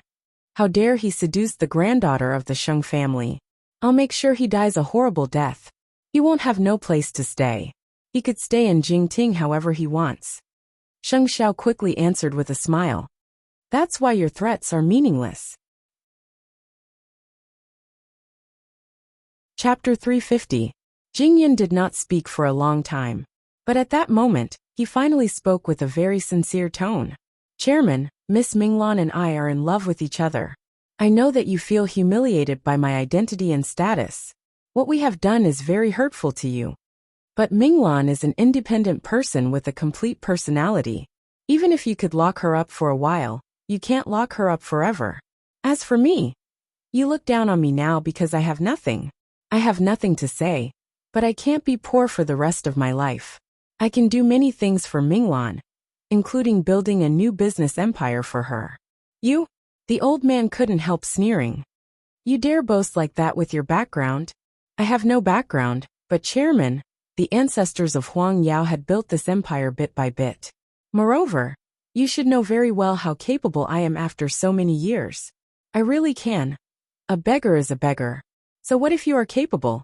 There are millions of capable people in this world. Do you think I would agree to every one of them marrying Minglan? The old man sneered. You're right. I do look down on you, but it's not just because you have nothing and no background, but also because you're an ingrate and a traitor. How could the Sheng family tolerate a stain like you? Chairman, that's enough. Don't even think about saying sweet nothings to me. I will never agree to you being with fourth sister. Today you stood here and took a slap for fourth sister. You didn't act like a coward and didn't dare to admit what you did. I respect that you have some backbone. However, if you come into contact with Minglan again, I will definitely cripple you. Tisk tisk. Sheng Xiao clicked his tongue before laughing at the old man. Don't be so hasty. What if you missed out on a golden bachelor? Eighth brother, I'm going to punish Jing Yin even if you're here today. Do whatever you want, as long as you don't regret it. Sheng Xiao mocked. I don't believe you could eat him. I can't eat him, but I can dismember his limbs. He's just a stray dog. Everyone was stunned at those words. While the Sheng family had always been insufferably arrogant, they had never humiliated and trampled on others like this. Furthermore, it was harming someone else's body. This was retribution. Sheng Minglan looked worriedly at Jing Yin, who blinked and reassured her. Sheng Minglan covered her face and sobbed in a corner. She really hated the Sheng family and Grandpa Sheng's control. If you dare touch Jingyan, just wait for my corpse tomorrow. Sheng Minglan threatened the old man. I won't let him go even if you threaten me this time. Jingyan, you go first. Sheng Xiao no longer had the patience to continue arguing with the old man, and so told Jingyan, I promise you that the old man will send fourth sister to you in no time at all, begging you to stay with the Sheng family. Jingyan looked at Sheng Xiao, and then at Sheng Minglan. Sheng Minglan also wanted him to leave. Go first. I promise you that I will take care of myself. But I want to take you away. Jingyan. Sheng Xiao's hint was clear. Jingyan must leave now. Arguing with the old man would only worsen the conflict. One could imagine that Jingyan would never get past the old man if he wasn't a member of the Su family. It was Sheng Xiao's last test for the old man, and he no longer held any hope in the old man when he saw how the old man was behaving. Don't even think about leaving. Go! Sheng Xiao shouted at once. Could the old man do anything to Sheng Xiao? No. Anyone who stops Jingyan today will go home and eat themselves. If you're afraid of being fired by the old man and won't listen to my orders, just wait for my retribution. I believe it would be carved into your bones. Sheng Xiao was threatening the security guards and servants. At this moment, the servants were in a dilemma.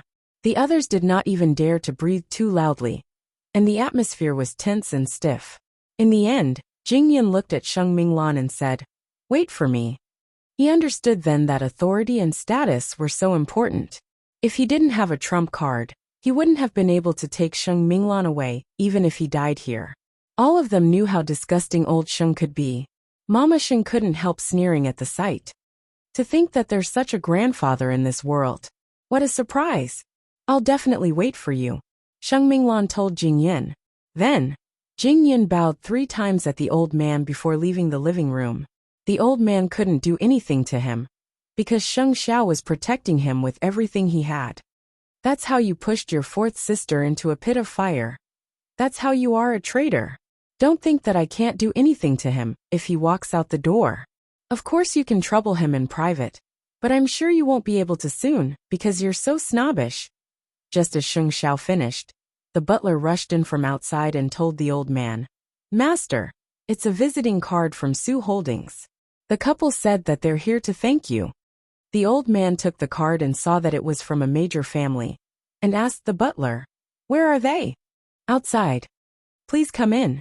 Su Holdings and Su Holdings had seen Jingyan being brought to the Sheng residence, but had stayed outside the door all along and did not enter. When they saw Jingyan walk out of the house, they knew that their son had been wronged. Of course, they didn't go up to comfort him, since everyone had their pride.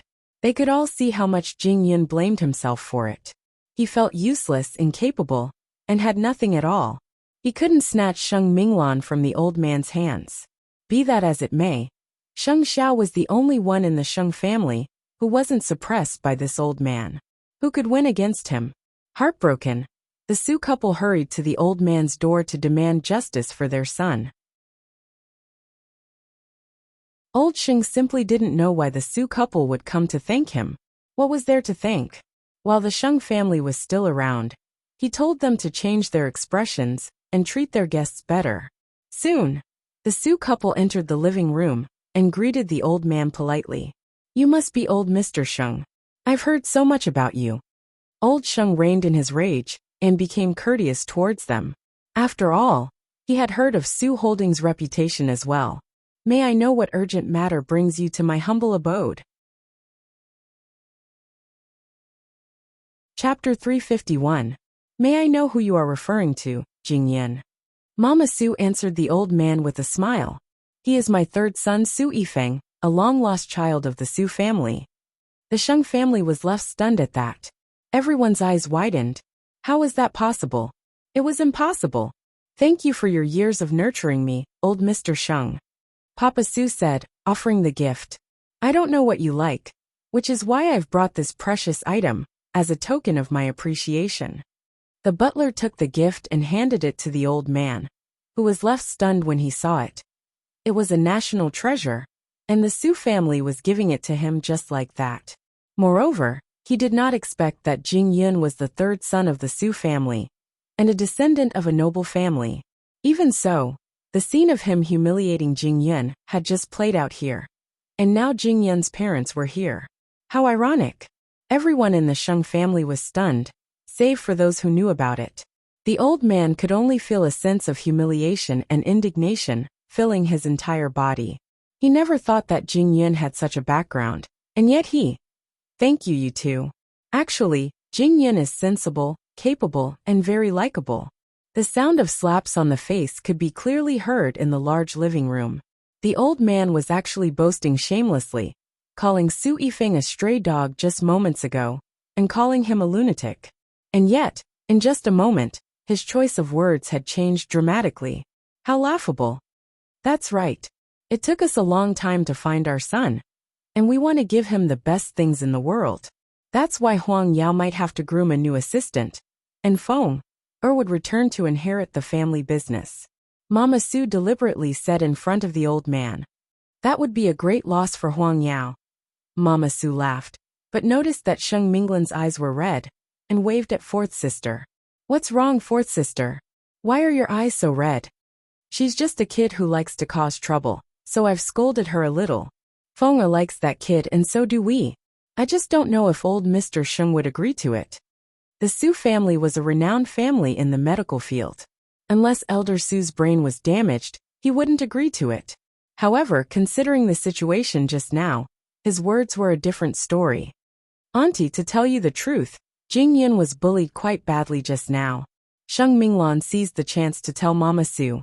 Grandpa thought that Jing Yun had no background, and was poor, so he humiliated him, and disagreed with us being together.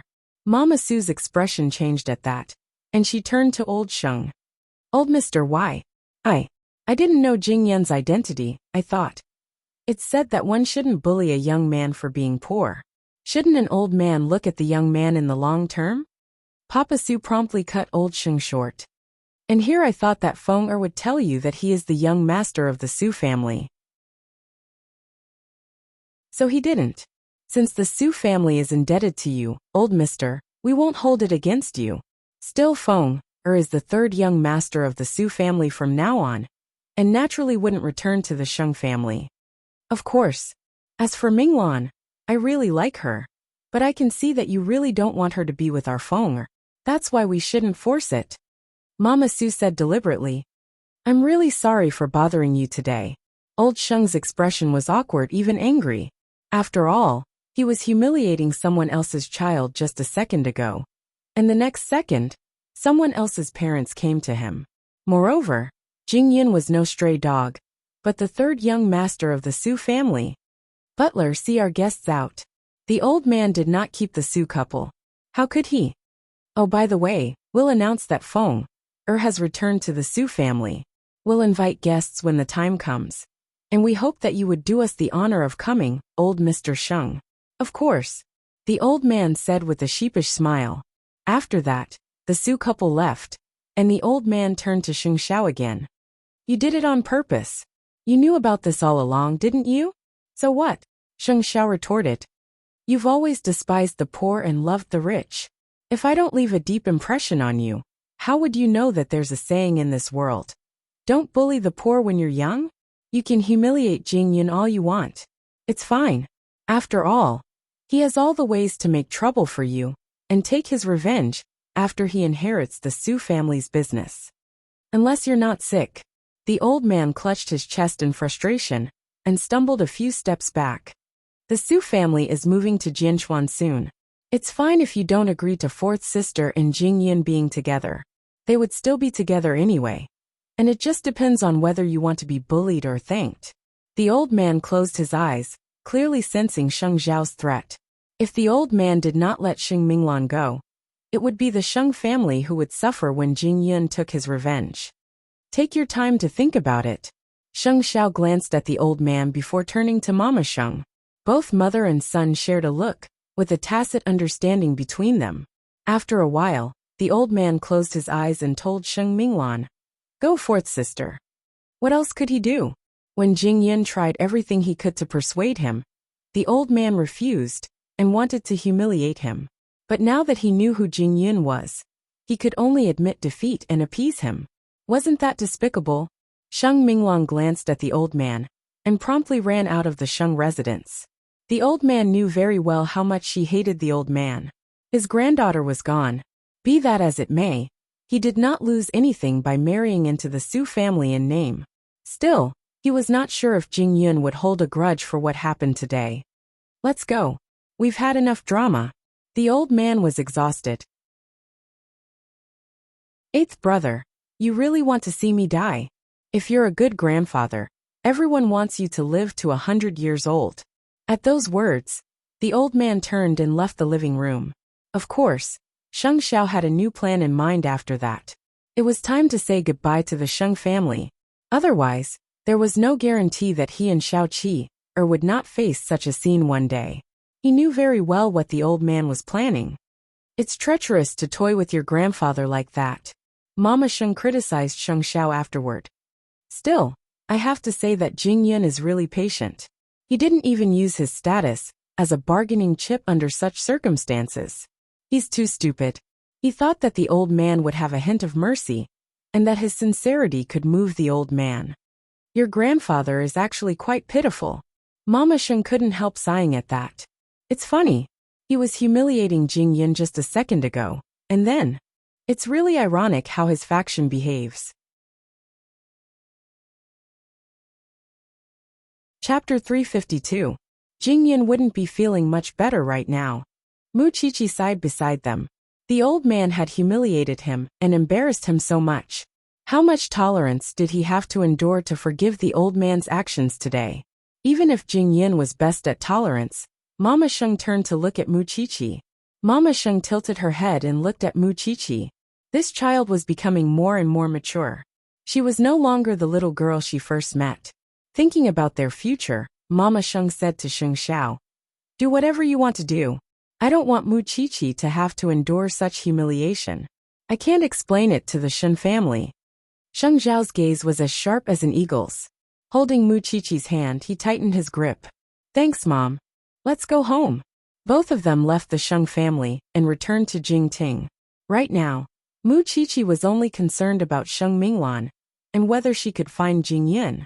In the end, Mr. and Mrs. Su were venting for their son, and to let everyone know who he was, they proposed a grand banquet to reintroduce him in front of everyone. As for Jingyun, he was sitting in his car, calming himself. After sitting by the seaside for a long time, he drove home. But when he opened the door, he found Sheng Minglan throwing herself at him tearfully. "I thought you didn't want me anymore." Jingyun took a deep breath in resignation and hugged Sheng Minglan. "I would have done it long ago if I could." "Jingyun, what Grandpa said to hurt you? You wouldn't believe me if I said I didn't mind. I need time." Sheng Minglan nodded tearfully, peeking out of Jingyun's arms and holding his hand tightly. "Grandpa won't interfere with us anymore. He won't interfere in the future either." Jingyun said nothing and simply held Sheng Minglan in his arms again. It was all thanks to the Su family that they could achieve their goals. That was why Jingyun felt that he owed Sheng Minglan. He promised her but couldn't bring her away, and if not for the Su family, his head would have been separated from his body. It took them a long time to calm down. It was only when Jingyun received a call from his parents that night. Jingyun drove Sheng Minglan back to the Su family's new manor in Jianchuan. His identity had officially changed now. "Foma, I'm fine." Jingyun comforted the two elders. "I didn't think that you would come in time. It was your brother who suggested that we help you vent your anger. No matter what, you're home now. No one would dare to bully you from now on." Mama Su explained to Jingyun, before pulling them to sit down. Su Yihong sneered as he looked at the family downstairs. No one bullied them. He was the first to bully Jingyun. Otherwise, would he have let Jingyun recall the past and expose him in front of his parents? At that thought, Su Yihong went downstairs and told Jingyun, "Third brother, you don't have to be an assistant to the Sheng family anymore. You should return to the Su family and help your brother with the family business. I don't understand medicine, nor do I understand equipment. You can learn if you don't understand." Su Yihong clapped his hand on Jing Yun's shoulder. You're so smart, and would definitely learn it quickly. Still, you've fallen out with the Sheng family. What do you plan to do, fourth miss? Since you still intend to be with fourth miss, then you can't forget about the necessary etiquette. I'll go to the Sheng family to ask for her hand in marriage in the future. Jing Yun said composedly. Good. Mama Su nodded. Although she did not like the old man of the Sheng family, she was satisfied with Sheng Minglan as her daughter-in-law. Still, they would have to avoid unnecessary contact with the Sheng family. Don't leave tonight since you're back. Papa Su urged Jing Yun and Sheng Minglan to stay. Your brother has prepared a room for you. Jing Yun turned to Su Yihong and thanked him. Thank you, brother. Be that as it may, there was a hint of wariness. We're family. No need to be so polite. Su Yihong had changed his strategy and acted like a good brother. But the truth was that he wanted to gain their trust and drive a wedge between Jing Yun and their parents. Was he going to take Jing Yun's life otherwise? Jing Yun glanced at Su Yihong out of the corner of his eye, before holding Sheng Minglan's hand tightly. It was only when they were alone in the room that he had Sheng Minglan sit on the edge of the bed while he knelt on one knee. I'm useless. I can't rely on myself to take you away from the chairman, and I can't really make him acknowledge me. Jing Yun, you've done enough. Sheng Minglan said, stroking his face. I know what kind of person grandfather is. That attitude of yours is the greatest affirmation for me. There's still a long way to go. One day, grandfather would sincerely show goodwill to you. Jing Yun had gone through all that, and was still burdened with hatred. He should have been resentful after being humiliated by the old man. But he had none. From now on, I'll be wherever you are. I'll never be separated from you. Jing Yun nodded, and the two of them hugged each other tightly. Although they took such a big detour, at least the two of them could finally be together without any obstacles. Still, are you really leaving eighth brother to join Su Holdings? Yes. Jing Yun nodded. I want to protect you. On this day, Sheng Xiao knew very well that his assistant was really leaving his side. Still, it was not a pressing matter. You can't bear to lose your assistant? Mu Qiqi teased Sheng Xiao when she saw him reading the documents from Huang Yao's HR department. You're treating them like a beauty pageant. Is there anyone you like? It's just a bunch of good-for-nothings. It's impossible to find someone like Jing Yun, so I'll just make do with one. With that, Sheng Xiao picked up his glasses from the bedside table and put them on. It was the first time Mu Qiqi saw Sheng Xiao wearing glasses. A good-looking person would naturally look good in everything, and glasses were a plus. Xiao Xiao, do you think Jing Yun would change when he returns to the Su family? Sheng Xiao's gaze was sharp as he looked down at Mu Qiqi teasingly. Why are you so emotional all of a sudden? I just feel like I'll lose Jing Yun. Sheng Xiao pinched Mu Qiqi's cheek and put down the documents in his hand, patting her butt. Go to sleep. Aren't you going to observe with your mentor tomorrow? Got it. Mu Qiqi lay in Sheng Xiao's arms and closed her eyes. I can't help you with anything. You would definitely feel worse facing the old man than Jing Yun. Sheng Xiao said nothing, and merely lowered his head to kiss Mu Qiqi's forehead. You don't know, but you would be the greatest help to me as long as you insist on being yourself. I don't need you to compromise with anyone or anything. Chapter 353. As a matter of fact, Sheng Xiao did not just want an assistant. He also wanted someone who could take on the responsibility to manage Huang Yao. His father might have some tricks up his sleeve, but he lacked charisma. Still, only third brother and fifth brother were doing things in the Sheng family. The other uncles were doing things on their own, and did not treat Huang Yao as a family matter at all. There was also another reason. They were used to being oppressed by the old man. And what was he thinking? He was looking for his father-in-law, Xin Jianchuan, to prepare a path of retreat for him and his little one. It was late at night, and Jianchuan was freezing in the harsh winter. But the old man was sitting stiffly in his study, and did not step out for the entire day. He felt humiliated when he recalled what happened with Jing Yun. Why did Jing Yun have to be a descendant of the Su family? More terrifyingly, he would have to change his attitude and treat Jing Yun politely if he came to the Sheng family, after what he had done to humiliate him. That was really embarrassing for him.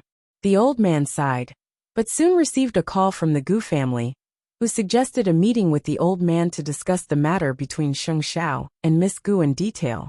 The old man nodded, feeling that there was no time to waste. Otherwise, Sheng Xiao's arrogance would become more and more difficult to suppress. Let's do it this weekend.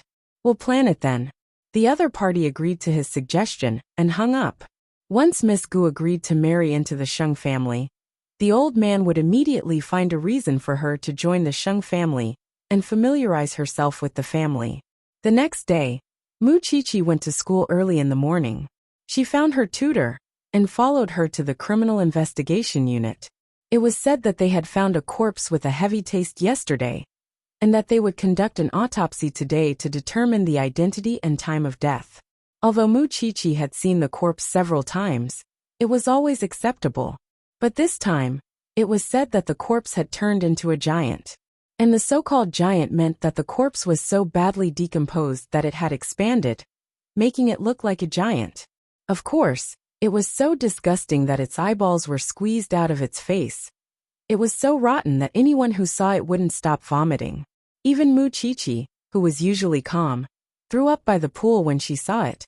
The few senior brothers had vomited a few times and were comforting each other. Look at you. You're such a good wife of a rich family. Why are you so stubborn and willing to suffer with us? Mu Qiqi perked up, but when she turned to look at the corpse, she vomited again. Seeing this, the tutor finally smiled. Seeing how calm you were previously, I really thought that your mental fortitude was really strong. I didn't expect. It's fine. I'll be fine after vomiting.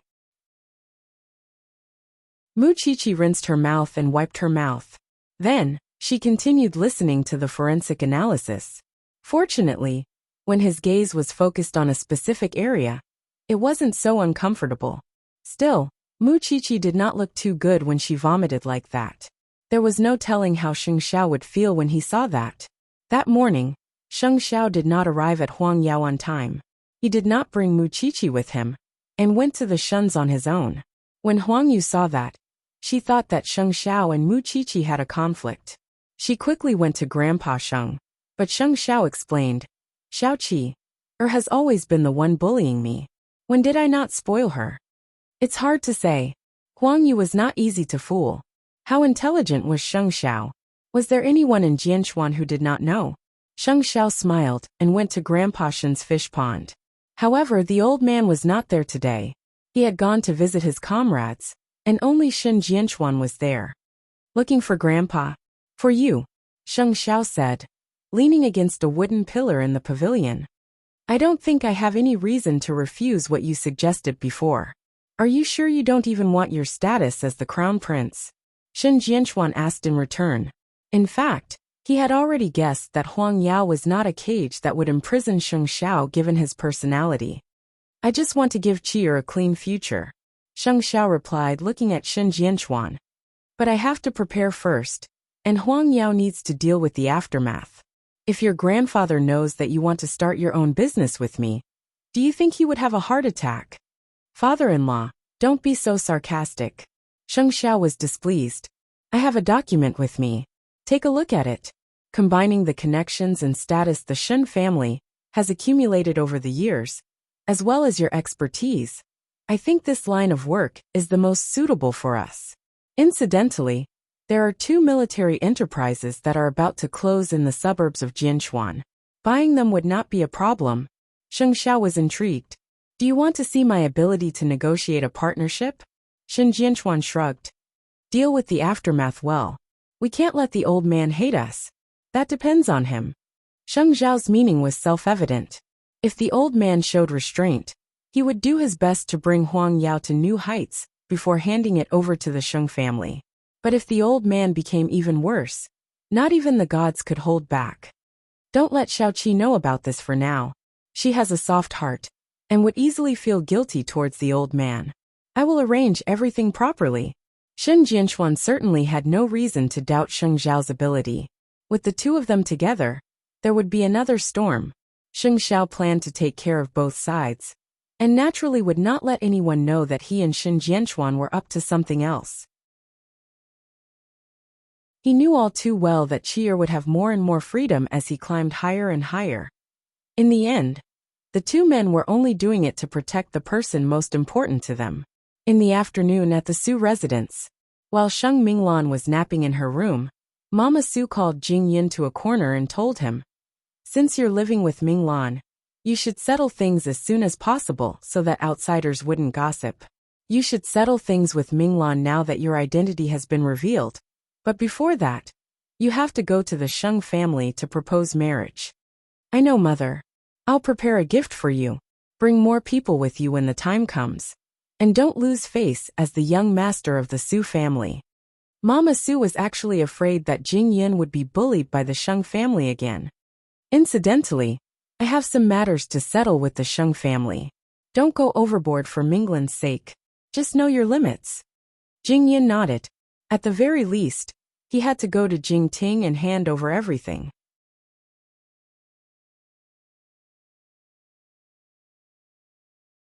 Chapter 354.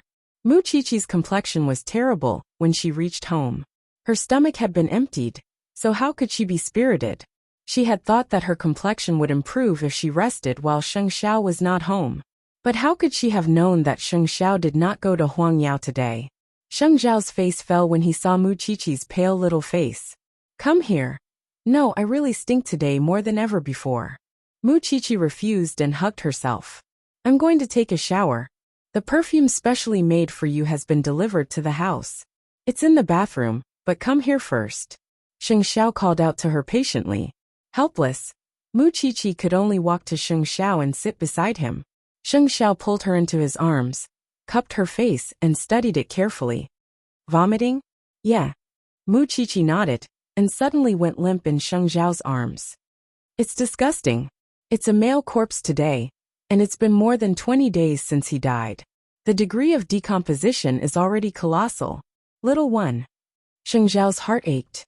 He knew what a forensic doctor's job was, and what they had to face. Such vomiting was a common occurrence, and there was no telling how long it would take for the little one to really adapt. Could it be that he would have to see her vomiting so pale every day? Sheng Xiao hugged his little one for a while, before patting her head. "Go take a shower. I'll have Aunt Wu make you something good for your stomach. But there should be a smell on your body." Sheng Xiao did not allow her to argue, and simply put down the documents, and picked Mu Qiqi up. Both of them went to the bathroom and soaked in the water. Fortunately, the specially made perfume made Mu Qiqi feel much better. "What good stuff. Wouldn't it be great if forensic doctors could enjoy it? You ungrateful little one. Do you know how expensive one bottle is?" Sheng Xiao could not help poking her nose. "The happiness of the rich is truly unimaginable." Mu Qiqi sighed as she lay in the water. Since Mu Qiqi's stomach was empty, Sheng Xiao did not let her keep soaking in the water, and simply wrapped her up in a towel before carrying her to the bed. "Why didn't you go to Huangyao today?" "I'm waiting for Jing Yin to come. He's the young master of the Su family now. There's no need for him to enter Huangyao personally." "It sounds a little businesslike. How can there be someone who stays the same? The environment will change, and you have to learn to accept it." Hadn't Mu Qiqi accepted enough along the way? Now that she was the granddaughter of the Shen family and Sheng Xiao's fiancé, she also had her own responsibilities. She had never really treated herself as a crystal in Sheng Xiao's palm that would shatter at the slightest touch. Then, there shouldn't be any problems with fourth sister and Jing Yun's marriage. After a while, Aunt Wu told them outside the door. "Young master, young madam, special assistant Jing is here. Dry it yourself. It has to be completely dry." Sheng Xiao put the hairdryer in Mu Qiqi's hand and changed into a clean set of clothes before heading downstairs. When Jing Yun arrived at Jing Ting, he was carrying a lot of documents. Apart from the ones Sheng Xiao had to read, the rest were handled by Jing Yun. "Young master, Huang Yao has already suspended me from my duties, so there's no need to go through the formalities." "You're still calling me young master?" Sheng Xiao found the documents amusing. "You're a disciple of a noble family now. You don't have to lower yourself. To me, you'll always be my young master." Jing Yun maintained his humble attitude towards Sheng Xiao. "When are you going to tell me about fourth sister?" "In 2 days. I'll go to the Sheng family to ask for her hand in marriage. Jing Yin replied. When the time comes, I'll marry Minglan openly. The old man doesn't have time to care about you too, because this outcome isn't too bad for him. Still, you'd better straighten your posture. You're not the one begging him now. Sheng Xiao said lazily. I understand. I really shouldn't have sent sixth brother away. Let him open his eyes. At that thought, Sheng Xiao suddenly had a mischievous idea. Why don't I send him back? There's no need, young master. You have to keep an eye on your brother. He wouldn't let you stay in the Su family for too long, because you're a ticking time bomb to him. Sheng Xiao reminded Jing Yin. I understand. I'm doing everything I can to investigate his relationship with eldest uncle. It would be perfect if I could take off this person's mask during the reunion banquet. Even so, Su Yihong was not that easy to deal with. All right, put it down and go back to work. You have to start anew after joining Su Holdings, and Huang Yao has nothing to do with you anymore. You and the Sheng family owe each other nothing. After all, the Sheng family had raised Jing Yin for so many years. Moreover, he had contributed much to the Sheng family as well, and this exchange was to lighten the burden in his heart. Young master, can we still be like before? What do you want to change? Sheng Xiao raised a brow at him. By the way, treat fourth sister better. Jing Yin nodded, and turned to leave Jing Ting. His current status was no longer what it used to be. Still, when he thought of sixth brother, Sheng Xiao had someone tactfully spread the news that Jing Yin and Sheng Minglan were going to marry each other, even if Jing Yin didn't mind. Although he did not tell him Jing Yin's true identity. He even found an excuse to send him back to the country. He just wanted to see how sixth brother would call Jing Yin a dog in front of his face. Meanwhile, when the old man learned that Jing Yin had handed over matters of Huang Yao, he had to accept that Jing Yin was now the young master of the Su family. Soon the weekend came. Since old Sheng had an appointment with the Gu family, he left early in the morning, with no one knowing his whereabouts. It was naturally best for him to be as discreet as possible. What would happen if Sheng Xiao found out? The Gu family sent Miss Gu's mother, and they met in a private room of a hotel. Sharing a glance, they knew that they were on the same wavelength. Old Sheng spoke first. Madam Gu, you must be aware of my eighth brother's current situation. It's unbecoming of him to be obsessed with a teenage girl. Who in Jianchuan doesn't know that? Mama Gu nodded, indicating that she understood what the old man was thinking. That's why we were really surprised when you came to us. To tell you the truth, my Xiling has the same problem. She used to like a poor brat, and for the sake of this man she almost died. A few days ago, the two of them finally broke up, so I brought up the matter with Xiling. I never thought that she would actually agree. After all, how many young ladies in Jianchuan could resist the crown prince's charm?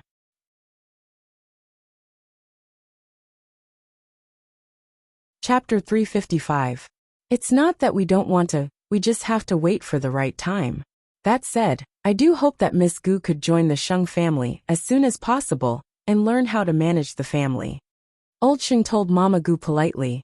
As long as old Mr. Sheng could pave the way for Xiling soon, I would do my best to persuade you.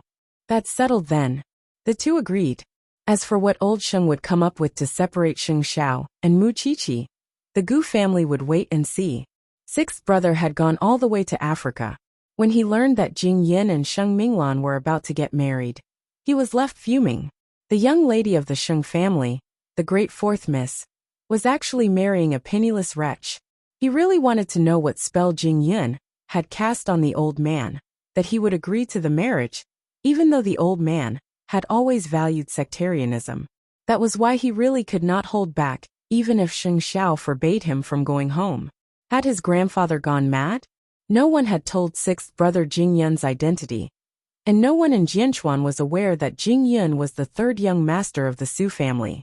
Still, when he saw that he had immediately booked a flight home, and remembered his pitiful sister, who had been chased out of the family, why did eighth brother and his dog get to have their wishes fulfilled? Was he not convinced? Meanwhile, Jing Yun's plan to propose marriage to the Sheng family had been settled. Still, he had not thought about how he should behave when he met old Sheng. Meanwhile, The old man was utterly reluctant when he learned that Jing Yin was going to the Sheng family, even if he was not against the marriage between Jing Yin and fourth sister. Even so, he had to make the necessary arrangements. On the night of the next day, the old man had the Sheng family return for a banquet. Soon, Jing Yin arrived with gifts, but he did not come alone this time. He had brought 4 bodyguards, and that was not counting the attendants who had helped him with the gifts. As expected, a person would become completely different once he gained power. Even the way you looked at him would change. Jing Yin is really different now that he's the young master of the Su family. That's right. The 4 bodyguards are clearly stopping the Sheng family from insulting him again. I've seen the gifts too. They're all very valuable. As the Sheng family discussed in private, the old man turned to Jing Yin. Jing Yin was still the same old Jing Yin, cold and aloof. Jing Yin, why didn't you tell us who you were earlier? In this way, the incident on that day would not have happened. It doesn't matter if I'm a member of the Su family or not. I sincerely want to marry Minglan. Jing Yin answered the old man. He had never sat at the guest seat in the Sheng family for so many years. But that's not the same. The old man told Jing Yin honestly. You have to understand how much effort I put in as a grandfather. Minglan is a fine young lady. If I let her marry a bad man, how could I face her parents? So, am I worthy of Minglan now? Jing Yin asked old Sheng in return. That's for sure. The old man replied. Since you've come to propose today, we'll let bygones be bygones. Since you've come, it means that you're determined to marry Minglan. With that being the case, let's sit down and talk about the date of your wedding. But before that, I hope that everyone in Jianchuan knows about you, the young master of the Su family. Jing Yin hated every word that came out of the old man's mouth. Reputation, profit. Those were all the old man cared about, and never cared if Minglan was living well. That was why he had to come today. He would free Minglan from the abyss of misery that was the Sheng family. 8th brother doesn't seem to be here tonight. The old man looked around but did not see either of them. He has always thought of you as a brother. Why isn't he here on such an important day? And why isn't Minglan home, when we're clearly talking about your wedding? Jing Yin thought about it for a moment before answering the old man. Because she said that she doesn't want to come back. She's more at home with the Su family. How can you talk to your father like that, Jing Yin? 4th uncle retorted coldly. Those are Minglan's words. 4th sister hasn't married into the Su family yet. But in my heart, she's already my wife. Jing Yin was neither servile nor overbearing. He no longer had the dejection of an assistant of the Sheng family, and now had a new identity. 4th uncle Sheng was left speechless. That was when Sheng Xiao and Mu Qiqi appeared before the crowd. Sorry we're late. Since you're back, let's talk about 4th sister and Jing Yin's wedding. The old man told Sheng Xiao. Of course, Mu Qiqi had no place in his eyes at all. I'm only concerned about how much dowry you've prepared for 4th sister. Sheng Xiao raised a brow. That was when 6th brother rushed back to the Sheng family's residence, only to find Jing Yin in the living room. Dropping his luggage, he went up and grabbed Jing Yin's collar, only to be thrown over his shoulder by Jing Yin's bodyguard, who landed heavily on the ground. 6th brother rose to his feet in pain and pointed at Jing Yin's nose, barking, You pathetic dog. How dare you sit here? Don't tell me you really want something to happen with 4th sister? I'm telling you that's impossible. This is the Sheng family. Shut up, 6th brother. The old man was furious. He had been avoiding an awkward situation all night, but he did not expect that 6th brother's return would catch him off guard. Grandfather, what kind of magic potion did 8th brother feed you?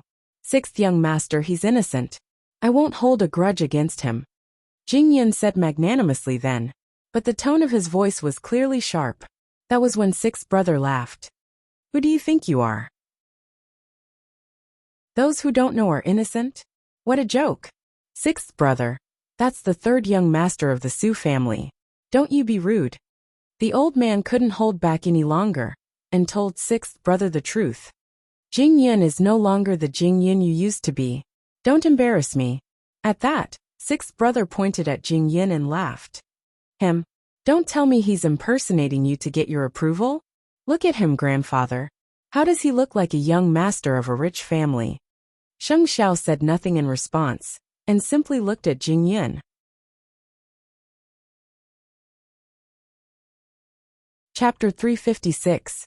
Sixth brother, apologized to Jing Yun. The old man instructed, "Grandfather, I told you to apologize. You already know who he is, and yet you're still causing trouble. Don't the Su family know how to verify his identity?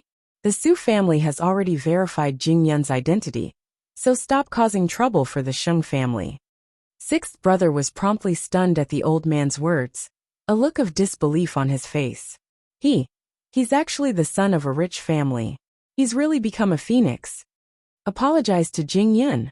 Sixth brother was utterly indignant, but still walked up to Jing Yun and said, "I was being rude just now. I hope you won't hold it against me, young Master Su." Jing Yun rose from his chair, picked up the teacup beside him, and poured tea over sixth brother's head right in front of the Sheng family.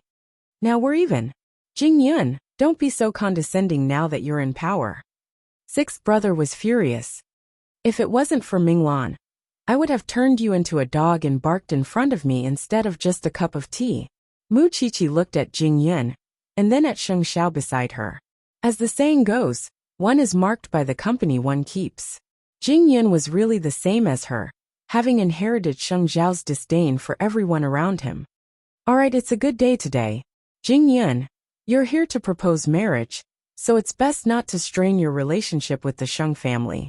After all, this is fourth sister's maiden home." However, it was not just Jing Yun. Even Sheng Minglan herself had never considered the Sheng family as a maternal family she could rely on.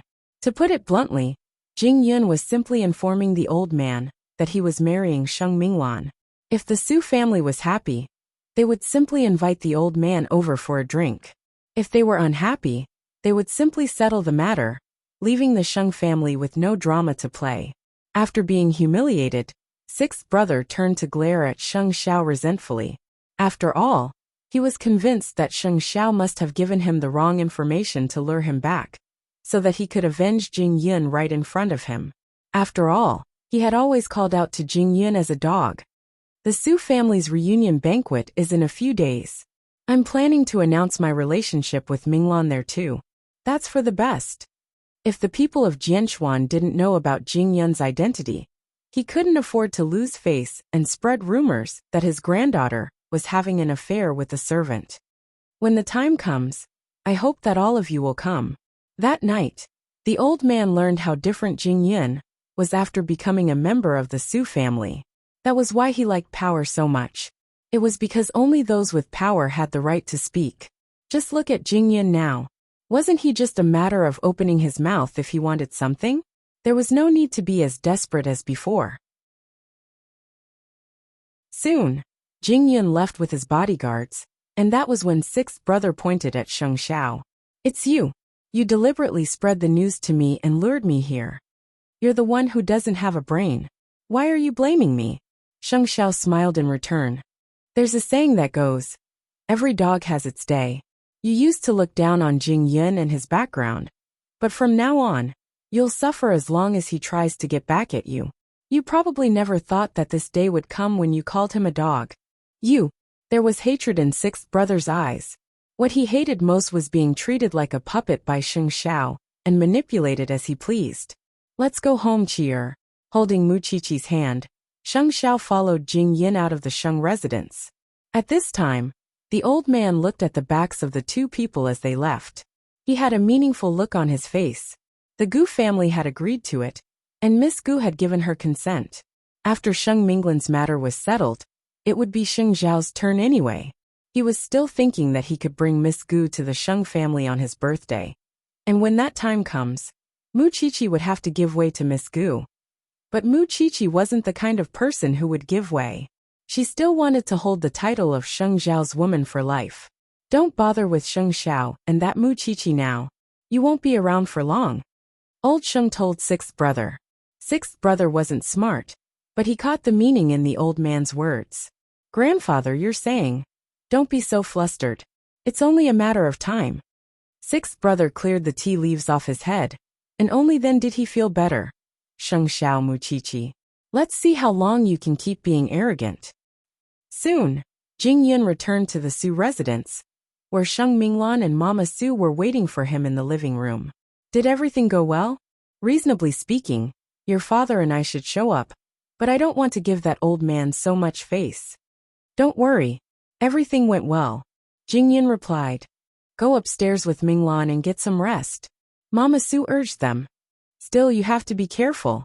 Even if it's nothing new to get married with a child, you have to consider your father's face and restrain yourself before the wedding. Sheng Minglan blushed at those words. Jing Yun held Sheng Minglan's hand and led her to their bedroom. You don't have to go back as long as you don't have to interact with the Sheng family. Sheng Minglan reached out and hugged Jing Yun, nodding in his arms. You're holding back for me, aren't you? I'm not like young master in the first place. I can't do such a flashy vengeance. And as long as the Sheng family doesn't make things difficult for me, I won't target them since I owe them a debt. We'll start all over from now on. They hugged each other resolutely, but Jing Yun kept Mama Su's words in mind. He wanted to give Sheng Minglan a wedding like no other, and she wouldn't look good in a wedding dress if she was pregnant. I'll marry you soon. Mu Qiqi never imagined that there would be a day when Jing Yun would treat someone like that, pouring tea over sixth brother's head. Even now, when he recalled that scene, he would still feel extremely satisfied. Did I tell you to stay in bed after your bath so you could laugh? Sheng Xiao returned to the bedroom with a towel wrapped around his waist, promptly pinching Mu Qiqi's nose when he saw her smile. Mu Qiqi pulled off his towel and squeezed herself into his arms. I was laughing at Grandpa's compromising look. Sheng Xiao wrapped his arms around her, only to find that his little one wasn't wearing pajamas either. Hence, he lifted her chin and asked, What are you doing? Mu Qiqi's eyes sparkled with extreme infatuation as she looked at Sheng Xiao. What do you think? I want you to tell me.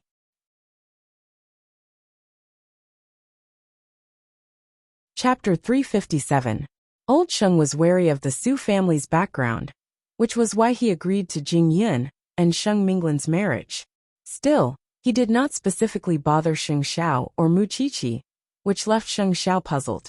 With the old man's volatile temper, the first person he would deal with after Sheng Minglan's matter would be Sheng Xiao's cheer.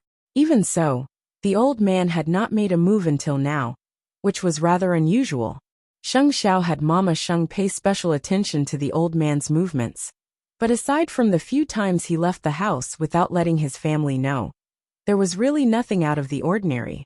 His birthday was in March, and Sheng Xiao would definitely be on his guard.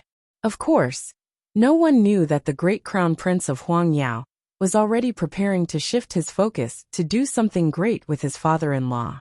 Be that as long as the old man did not go overboard, he would not tell anyone about it. But if the old man really did something else to Mu Qiqi, there was nothing he could do. Meanwhile, the Su couple had asked Su Yihong to arrange an appropriate position for Jing Yun and Su Holdings. Su Yihong agreed to help his younger brother as well, and let Jing Yun know what aspects Su Holdings was involved in as soon as possible. That was a breakthrough point for Su Yihong against Jing Yun. Since your identity is still unknown, I can't put you in a position that's too obvious. I could only have you work at the grassroots level and get a general idea of Su Holdings. You've thought it through, brother, Jing Yun said to Su Yihong discreetly. At the end of the day, Su Yihong was just using this method to provoke Jing Yun. The young master of the Su family was actually being assigned to the most basic of positions. It would be a humiliation for anyone, and he wanted Jing Yun to complain to the Su couple. That way, he could easily incite conflict between Jing Yun and his parents. But he was wrong. First, Jing Yun knew that he was the mastermind behind his abandonment, which was why he knew that the old man would deliberately set a trap for him. Second, Jing Yun was not an impetuous person. Moreover, he believed that he should be in contact with the lowest levels of Su Holdings. Everything should be learned from the basics, which was why he did not find it humiliating. After all, the people of Jianchuan recognized his ability and knew that he was not a good-for-nothing. Therefore, Su Yihong's move was, in truth, nothing more than shooting himself in the foot in the end. Even so, he had to hurry up and investigate the connection between Su Yihong and the eldest uncle of the Su family. At this time, Lin Muin had just returned to school and was about to face the holidays again. However, he did not want to go back to the Lin family. That was why he called Lu Qianqian on the first night of the holidays. "I'm on vacation, little pepper. You have no sympathy at all. You know I ran away from home, and yet you leave me to fend for myself. What else?" Lu Qianqian changed her clothes while talking to Lin Muin on the phone. "I don't believe that you really have nowhere to go. I used to have a lot of friends, but they are all fair-weather friends. I'm afraid they won't agree to stay with me now," Lin Muin replied. "Who told you to lose power?"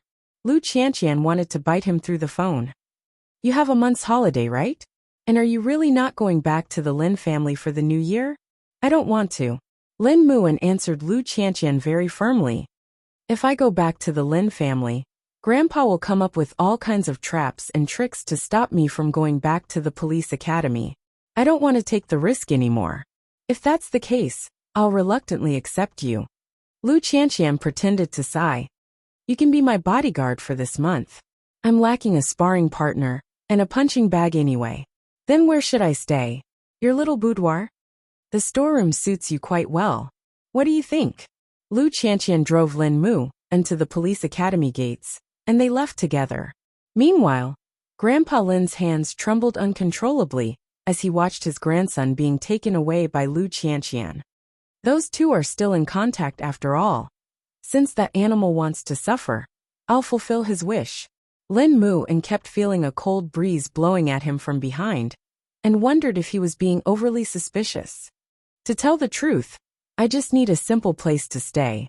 It's about the same as the police academy. I'll gladly endure it.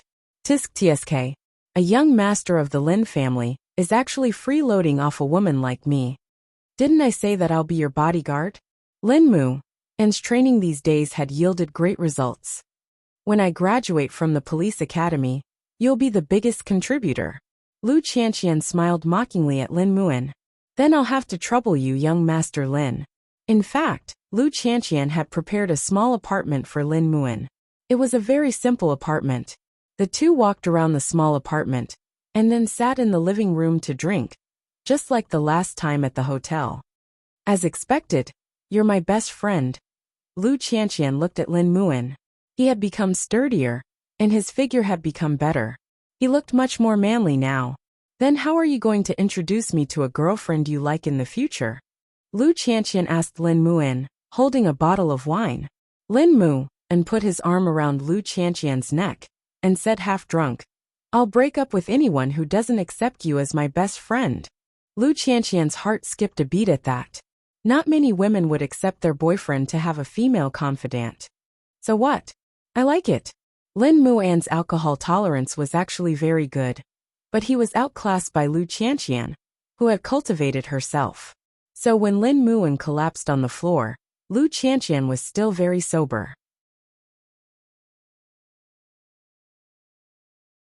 Watching Lin Muin's sleeping face, Lu Qianqian leaned over the table and whispered, "Me too. If anyone dares to say anything about your existence, I'll tell them to get lost." With that, she picked up a blanket from the bed and put it over Lin Muin. "Good night, future Officer Lin. Little Pepper." Lin Muin smiled in his sleep. "I'll protect you for the rest of my life. I'll protect my best friend." "Idiot." Lu Qianqian scolded him with a smile and returned home late at night, because she didn't want to be caught and humiliated by old Master Lin once more. When she got home, Mama Lu smelled alcohol on her and advised her, "Qianqian, don't give up on yourself because of what happened in the past." "What are you thinking, Mom? I'm drinking with Lin Muin," Lu Qianqian quickly explained. "He's left the Lin family and doesn't even have a place to stay. I can't just stand by as he and I are friends, and I've taken him in as my bodyguard. Really just friends." Mama Lu confirmed with Lu Qianqian.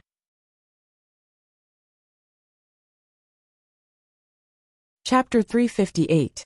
Old Sheng wanted Mu Qiqi to give up her position to Miss Gu, but he had to mend his relationship with Mu Qiqi and eighth brother before that, or he wouldn't have the chance to get close to Mu Qiqi at all. After all, he knew very well that the harder he treated eighth brother, the more Sheng Xiao would retaliate. Of course, he couldn't be friendly to them for no reason. Given how smart eighth brother was, wouldn't that be telling him that he had something to gain from it? He had to set it up meticulously to avoid Sheng Xiao's suspicion. Mending their relationship could be done at the same time as contacting Miss Gu. Meanwhile, Sheng Xiao had transferred second brother back from abroad to groom the person in charge of Huang Yao. His excuse was that Jing Yun had returned to the Su family, and he needed someone capable to share the burden. Second brother had always been convinced of Sheng Xiao's ability, and had been diligent and never slacking off over the years. Since Sheng Xiao had summoned him this time, he naturally had to find someone abroad to handle the handover. And in Sheng Xiao's mind, second brother had more than enough talent, but he wasn't ruthless enough. Still, that wasn't a problem. At the very least, he was 100 times better than a good-for-nothing like sixth brother. Old Sheng didn't notice anything amiss with Sheng Xiao's excuse. He was naturally happy that another grandson was coming home, but he would never know that Sheng Xiao was smarter than he imagined, and more meticulous as well. Wouldn't the few times he went out without telling the Sheng family that he was meeting people attract suspicion? The old man simply believed that he was in control of the situation. In the evening, Mu Qiqi had dinner with Sheng Xiao, and the two of them sat in the study, each busy with their own matters. Watching Mu Qiqi's back as she wrote her report, Sheng Xiao suddenly smiled and reached out to pull her into his arms. I'm going to the airport tomorrow to meet second brother of the Sheng family. Mu Qiqi could tell from Sheng Xiao's expression that second brother wasn't a bad person, since he was going to the airport. Jing Yan's gone. Did you ask him to come back and help you? Sheng Xiao hummed softly in acknowledgement. He had not revealed anything to Mu Qiqi until now. Mu Qiqi studied Sheng Xiao carefully and smiled slyly. Are you hiding something from me? When Sheng Xiao heard that, he suddenly became playful. How did you know that? Who can tell what you're thinking? Mu Qiqi snorted. I just have this intuition. If you can't see anything, go take a shower. Sheng Xiao patted her head. I'll take you to see your aunt tomorrow. All right. Sheng Xiao's smile deepened as he watched Mu Qiqi get up. He wanted to protect the little one's ever-happy smile the most. He did not want her to change her quirky personality just because she had to face the Sheng family. She had promised Shen Jianchuan that she would make Mu Qiqi happy in the Sheng family. But now, he was afraid that this wish could not be realized. The strength he used on the old man could totally be used to rebuild an empire. Since that was the case, why fight that tough battle again? After Mu Qiqi went upstairs, Sheng Xiao put down the documents in his hand and called his father-in-law. I've read the resumes of these people. That Su Che meets my requirements. You're quite picky. Su Che was a retired Special Forces soldier. Shen Jianchuan smiled. Still, being your assistant doesn't require extraordinary abilities. All right, I'll arrange for you to meet him later. But aren't you going to tell Mu Qiqi? She would know when the time is right. Since it is a military enterprise, it is not like Huang Yao, which needs to understand management in diamonds. He chose Su Che because Su Che knows a lot of weapons, which ordinary assistants can't catch up to. Moreover, if there is an emergency, Su Che can protect himself and cheer. Good boy. Good. He'll report to you in 2 days. As a matter of fact, the person Sheng Xiao should be communicating with the most was his mother. However, he knew that Mama Sheng would definitely be suspicious of his arrangements, which was why he did not have to tell her. The next day, the couple went to the airport to pick up Sheng Xiao. When Mu Qiqi saw second brother, she immediately understood why Sheng Xiao would think of him as an elder brother. Since they were cousins, they certainly shared some similarities. On the other hand, this brother of his had clear eyes and was frank with others, which suited Sheng Xiao's taste at first glance. You must be the youngest sister-in-law, Mu Qiqi? Second brother extended a hand to Mu Qiqi. Your name really rings like thunder. Mu Qiqi shook his hand and smiled. You're flattering me. I'm really sorry that I didn't even come when you got engaged. Still, so many things have happened at home while I was abroad. It feels like a lifetime has passed, especially Jing Yan's matter. You're probably not used to it without him, are you? What do you think? Sheng Xiao lifted a brow at second brother. Then I'll come back and take over Jing Yun's job as your assistant. No. I have other arrangements for my assistant. You're more suited for another position, Sheng Xiao said mysteriously. Second brother appeared puzzled. Although he had always been impressed by eighth brother's intelligence, he was afraid that he could not have the rapport with Sheng Xiao like Jing Yun did with someone smart. Both brothers were dressed in black tailored suits and had tall and slender figures. Still, Sheng Xiao exuded a dangerous aura from inside out. The old man was very happy as well, and prepared a sumptuous dinner to welcome his grandson back home. That night, the old man ignored Mu Qiqi's existence and focused on enjoying family time with his grandson. Of course, the fact that he did not bother Mu Qiqi was already the greatest gift to her. But Mu Qiqi did not know that it was the beginning of the old man's change in attitude towards her. After dinner, Mama Sheng winked at Sheng Xiao, and the two of them went to the Sheng family's golf course. Eighth brother, you called your second brother back and want to recommend him to be the vice president. Do you have other plans? No one knows a son better than a mother. Sheng Xiao smiled at Mama Sheng. Mom, did you know that the old man had been meeting some mysterious people behind the Sheng family's back recently? What does he mean? You'll have to ask him about that. Sheng Xiao answered meaningfully. I have to leave a path of retreat for you and Qi. Don't say anything in the Sheng family. Qi doesn't know about it either. You're keeping it from Xiao Qi?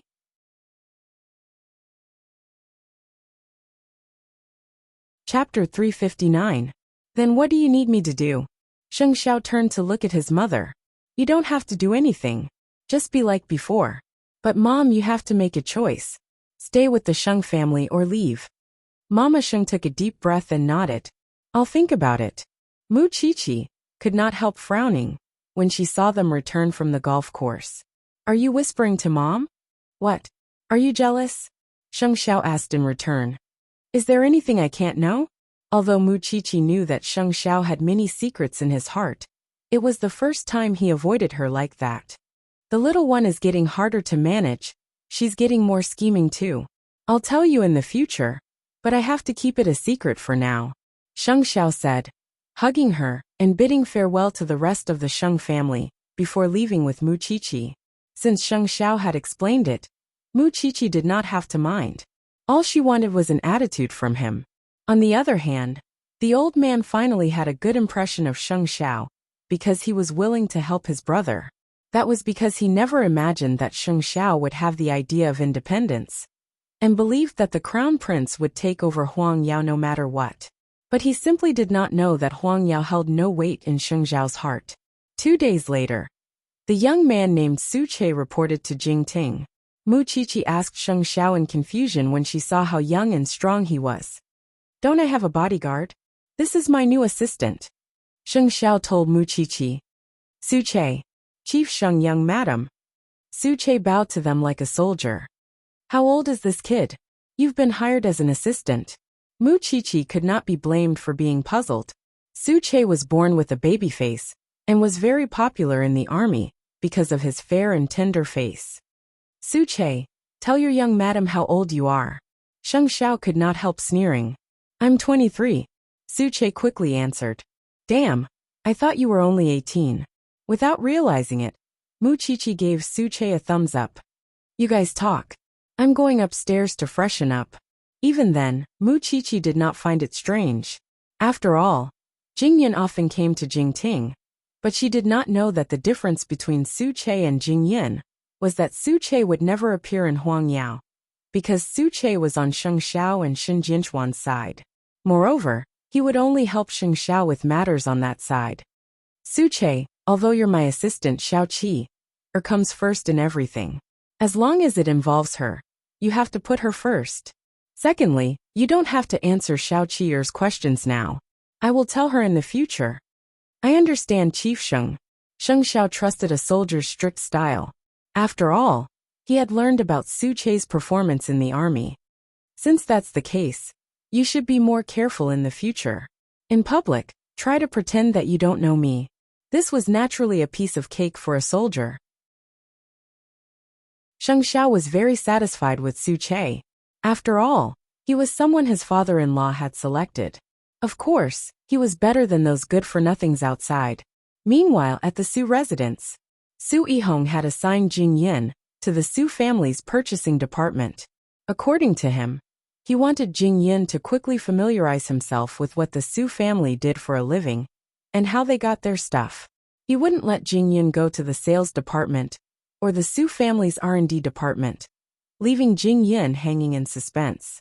Moreover, the people in the purchasing department were not aware of Jing Yin's identity and were very curious about this employee who had been dropped in out of nowhere.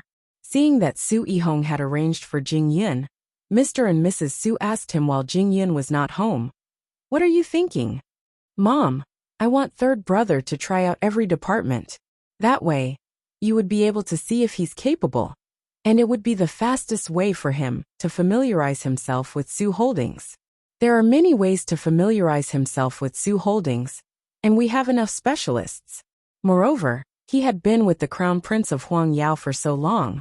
Why are you still doubting his ability?" "Mom, trust me. I can take care of my brother." Mama Su was about to say something else, but Papa Su stopped her. "Yihong is right. Let Fenger try." The truth was that he did not want Su Yihong to think that he had neglected his eldest son's feelings after finding Jing Yin. And since Su Yihong had chosen to do so, he was naturally confident that his parents would agree. As for whether Jing Yin would feel wronged, it was none of his business. Jing Yin knew what Su Yihong was thinking. Moreover, Su Yihong had clearly instructed the people in the purchasing department to give him a hard time. Was he trying to test his patience?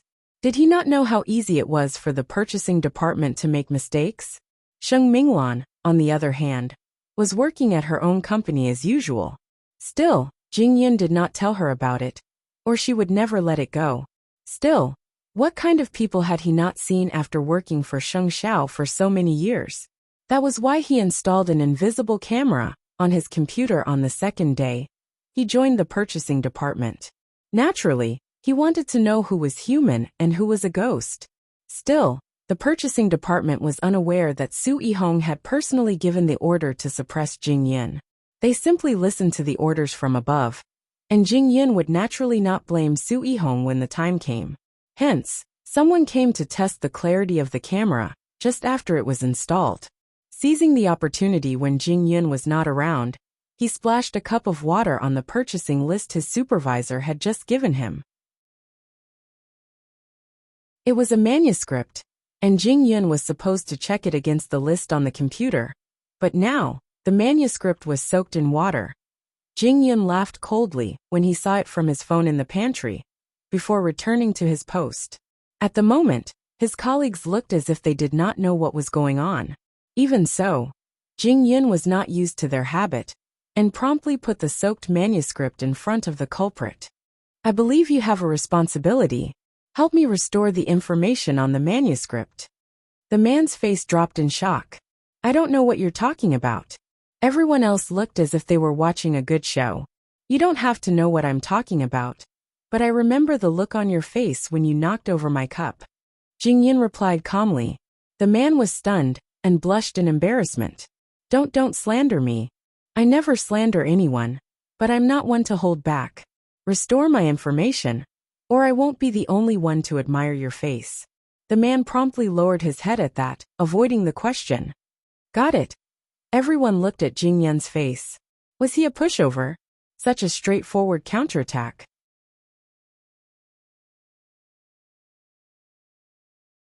Chapter 360. As a matter of fact, Jing Yin had a habit of making backups, since he would always take photos of things like manuscripts. After working for Sheng Xiao for so long, would he be interested in such petty tricks? It was no different from scratching an itch, and not stirring any desire to win. Still, he did not tell that person that he had the information, because he wanted that person to know the consequences of provoking him. Everyone in the office fell silent at that. That was clearly a tough nut to crack, and yet someone was so reckless as to run into it. Still, there was more to come. Once Jing Yin's identity was revealed, everyone in the office would probably scram out of fear of retribution. Jing Yin was still Jing Yin. No matter how smart Su Yihong was, He would have to admit defeat against someone trained by Xing Xiao. Naturally, Jing Yun had his men investigate the matter between Su Yihong and the eldest uncle of the Su family. He believed that his ability was not in the purchasing department anyway. That very night, Jing Yun received a call. That was why he brought Sheng Minglan to Jingting. Why are you coming to me now that you're the third young master of the Su family? Sheng Xiao frowned in displeasure. Knowing that he was not really disgusted, Sheng Minglan retorted. Am I not your fourth sister even if Jing Yun isn't your assistant? What's new? I've sent people to investigate around the eldest uncle of the Su family and found out about an old incident. Jing Yun told Sheng Xiao. He still saw Sheng Xiao as his young master, and the way they spoke was the same as before. Speak. Sheng Xiao hugged Muqiqi and leaned lazily on the sofa. Big Uncle once had two lovers outside. One of them was discovered by Big Aunt, and she cried and made a scene. After that she died. As for the other one, Big Uncle hid it very well. It is said that the two of them even gave birth to a son. What's the connection? The connection is that the child was born in the same hospital as eldest brothers, and the child was born before eldest brother by a few days. No one in the Su family knows about it. What about the child? Sheng Xiao had already figured out the crux of the matter. He died when he was 2. An eldest uncle gave the woman a sum of money. They were even after that, and the woman left the country. How could you find out about such a thing? Sheng Xiao pointed at Jing Yun. It sounded like he was mocking him, but his actual words were well done. It took some effort, Jing Yun admitted. What else is there to say? Go and do a DNA test with your brother and your parents. In fact, Jing Yun had already guessed that Su Yihong had a motive for what happened all those years ago. But even so, we didn't find any evidence that he abandoned me. Let's set up a trap. Sheng Xiao narrowed his eyes and instructed Jing Yun just like before. Your brother isn't letting you have it easy, is he? It's all right. Jing Yun did not admit it in front of Sheng Minglan. Of course, Sheng Xiao did not continue. Since things are settled, shouldn't you leave? The little thing, and I still need to rest. Muqiqi blushed. Xiao Xiao, what are you talking about? Sheng Minglan covered her mouth and chuckled. I didn't know you were so impatient. Well, we're going back. Jing Yun held Sheng Minglan's hand as they left Jingting. He was even more certain of his hunch after hearing Sheng Xiao's answer. His father and his eldest uncle had fought over the management rights, and the eldest uncle had every reason to switch the child. Even if his father won and gave the rights to Su Yihong, the outcome would be the same. It would still be given to the eldest uncle. Moreover, no one knew that the mistress had a child at the time, and his real brother had died. That was the best cover for Su Yihong. I didn't expect the Su family to have so many traps. Sheng Minglan sighed on the way back. Still, it's Su Yihong's bad luck to run into you and 8th brother. Anyone else would have fallen into Su Yihong's trap over and over again. Young master's intellect is peerless. Brains are useful, but not everyone can control them. Who else aside from Muqiqi could stand 8th brother? Every carrot has its own pit, and every pot lid has its head. A tortoise goes with. Sheng Minglan did not really say the word tortoise, but she chuckled. Since we're going to do a DNA test, leave it to me. I'm not restricted at home since you're all at work. Jing Yun shook his head. No. Why? His room would definitely be guarded. Jing Yun said. How could someone like Su Yihong not know that there were surveillance cameras in his office, if even he knew about it? I've always wondered why he didn't marry before, but I understand now. He would have a higher chance of being exposed if he had married early, and there would be no way to deal with his wife and children. That's why he might as well not marry and find a stable partner, and only marry and have children when he has real power. That would be perfect. What do you plan to do then? There would be times when he would be careless if they lived together. That would depend on observation.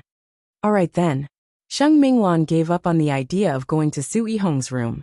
After all, Su Yihong would definitely be prepared when Mama Su went to get the fake's DNA. Meanwhile, over at Jingting, Muqiqi was still nestled in Sheng Xiao's arms after Jing Yun, and Sheng Minglan left sighing. I'm relieved that Jing Yun is no different from before. What do you think he would become? Snobbish, greedy and greedy. Muqiqi pointed with her fingers as an example. You have many friends, but not many of them are brothers. I don't want you to lose a brother. You're thinking too much. Sheng Xiao couldn't help chuckling. Jing Yin would never change. He would never change. But that makes things even more interesting, don't you think? Sheng Xiao promptly picked Mu Qiqi up from the sofa at that. Was that the only thing that had become interesting? It had taken him quite a bit of effort to find out who the old man had met during his mysterious trips. The Gu family. After meeting the Gu family, what happened next? Was he already looking for a replacement for Qi? No wonder the old man had not given Qi a hard time recently. It turned out that he had other plans. Of course, if the old man really dared to do that, he could not be blamed. After all, this was the world of the young. How could the old man's old ways work? When Jing Yun gets the evidence and exposes Su Yihong, I want to join in the fun.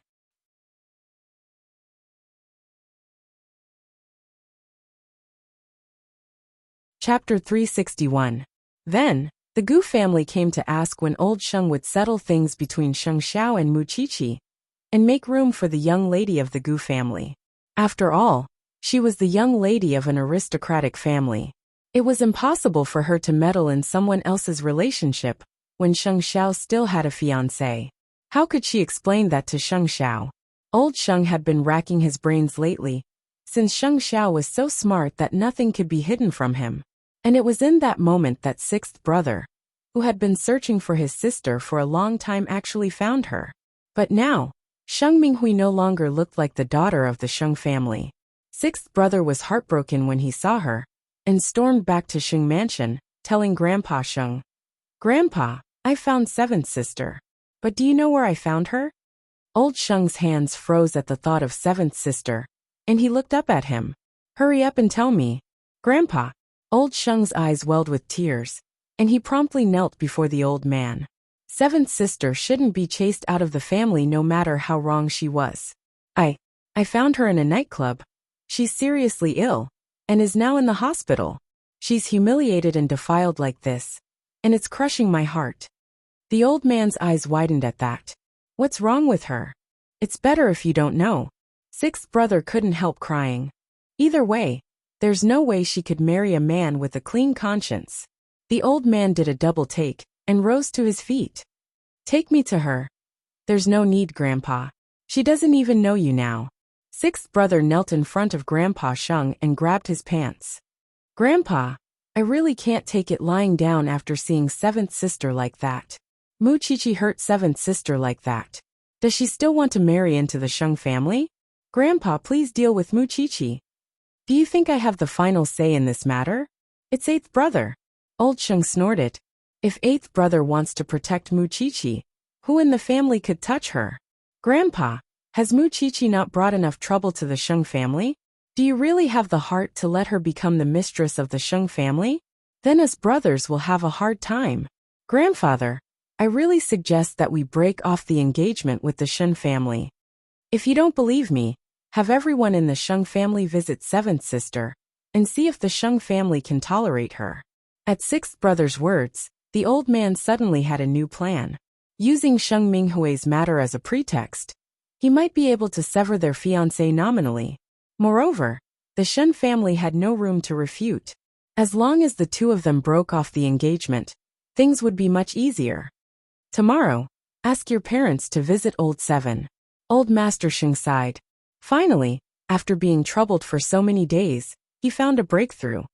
"Try to make the matter as big as possible. I understand." Sixth brother wiped away his tears and rose to his feet. Whether eighth brother really likes Mu Qiqi or not, the Sheng family has no place for her. If eighth brother can't bear it, he should get out of the Sheng family. "No, I just want Mu Qiqi to get out." Given how important eighth brother was to Huang Yao, he did not want to suffer a double loss. That was why he had to find an excuse to have Miss Gu join the Sheng family. That way, there would be a chance for Sheng Xiao and Miss Gu to develop a relationship. That was why the old man was prepared to make things difficult for Mu Qiqi. Late at night, at the Su family's home, as the reunion banquet was drawing near, the Su couple were checking the guest list in the living room.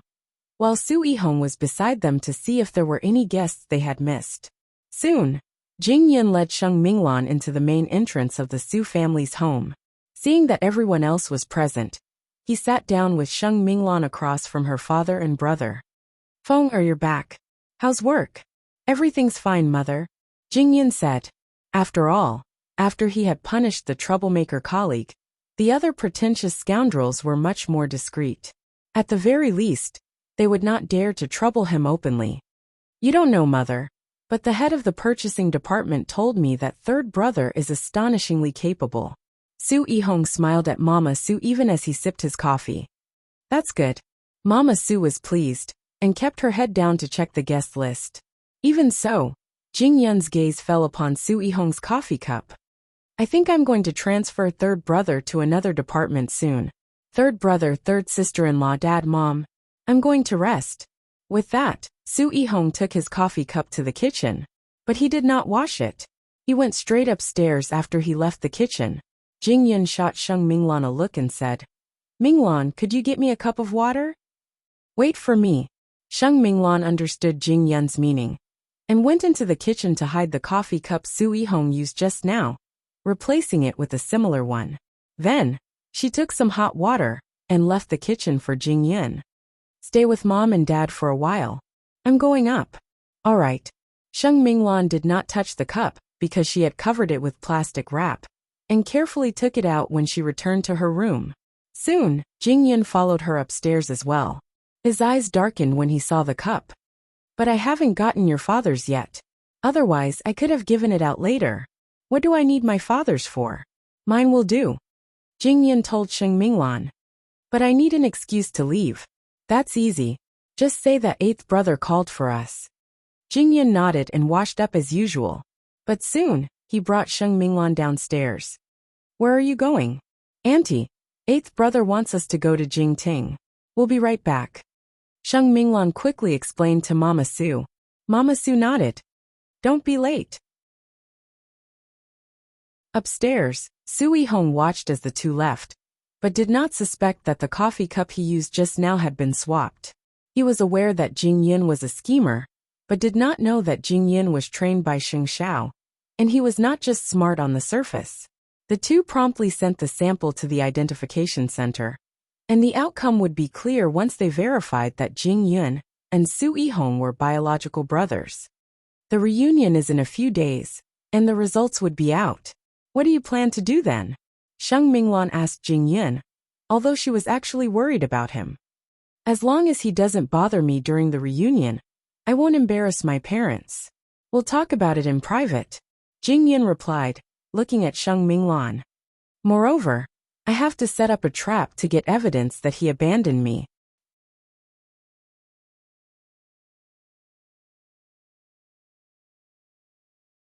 Chapter 362. When the Sheng family heard that sixth brother had found seventh sister, and that she was in the hospital, they all took some time off to visit her. At first, Grandpa Sheng had arranged for the Sheng family to put on a show and stand up against Mu Qiqi. But when they saw what happened to seventh sister, they were filled with rage. The young lady of the Sheng family was now tormented to the point that she was neither human nor ghost. She was violated in a nightclub by a man, and was now seriously ill. There was no need for an act. Third uncle and third aunt of the Sheng family were directly kneeling before Grandpa Sheng, begging him to stand up for their daughter. Usually, the couple did not have the right to care about their child. But this time, with sixth brother's hint, Grandpa Sheng would definitely stand up for Sheng Minghui. The woman on the sickbed was thin and weak. Moreover, she was not in her right mind. No one could imagine how much she had been through. And with that thought, everyone's hatred for Mu Qiqi deepened. "Father, seventh sister has become like this. You have to stand up for us." Grandpa Sheng clasped his hands behind his back, his heart pained as well. "This concerns the friendship between the Sheng and Shen families. I need to arrange it carefully. When seventh sister feels better, I'll talk to old Shen." Once this matter was told to the Shen family, it would be impossible to retrieve the spilt water, and there would be no turning back. "Father, don't be fooled by Xing Xiao this time. He certainly would not miss such a good opportunity. However, he only blamed it on Muqiqi. He did not remember who chased Sheng Minghui out of the house. Was it Muqiqi? Since it had happened, all he had to do was deny it. No matter what happened, it would always be someone else's fault. That was how Grandpa Sheng always did things. Mama Sheng naturally told Sheng Xiao about Sheng Minghui being found. Although, Mama Sheng did not expect that Grandpa Sheng would use this matter to get rid of Muqiqi. But Sheng Xiao was different.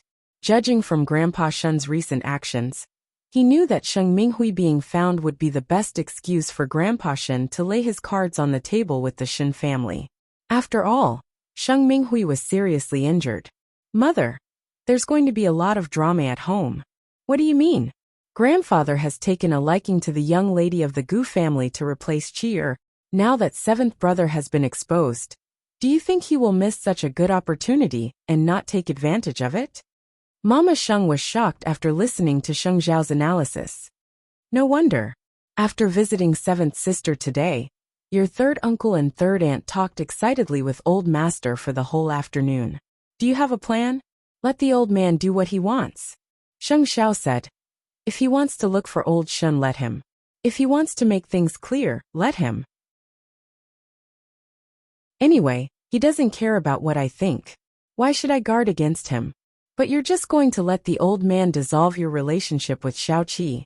Whether you admit it or not, in my heart Chi'er is already my wife. Sheng Xiao said seriously. It's just that the price he has to pay for doing this is a little too high. You want to. If he doesn't do anything to Chi'er, I won't give up on Huang Yao. But he must have crossed the line. So, I can only. I'm sorry. Sheng Xiao had already made up his mind. Mother, what's your decision? Your father and I have been together for so many years. Although he is not a man most of the time and can't protect this family, I don't want to give up on him just like that. If you really announce that you are leaving Huang Yao, I will go abroad to look for him, Mama Sheng said. Sheng Xiao held the phone and said softly, I'm sorry, Mother. Don't say that. I know your temper. Even if Chi-Chi is not here, you will fight back when you are forced to this extent. Moreover, you have prepared a way out for me. It's just that I have other options.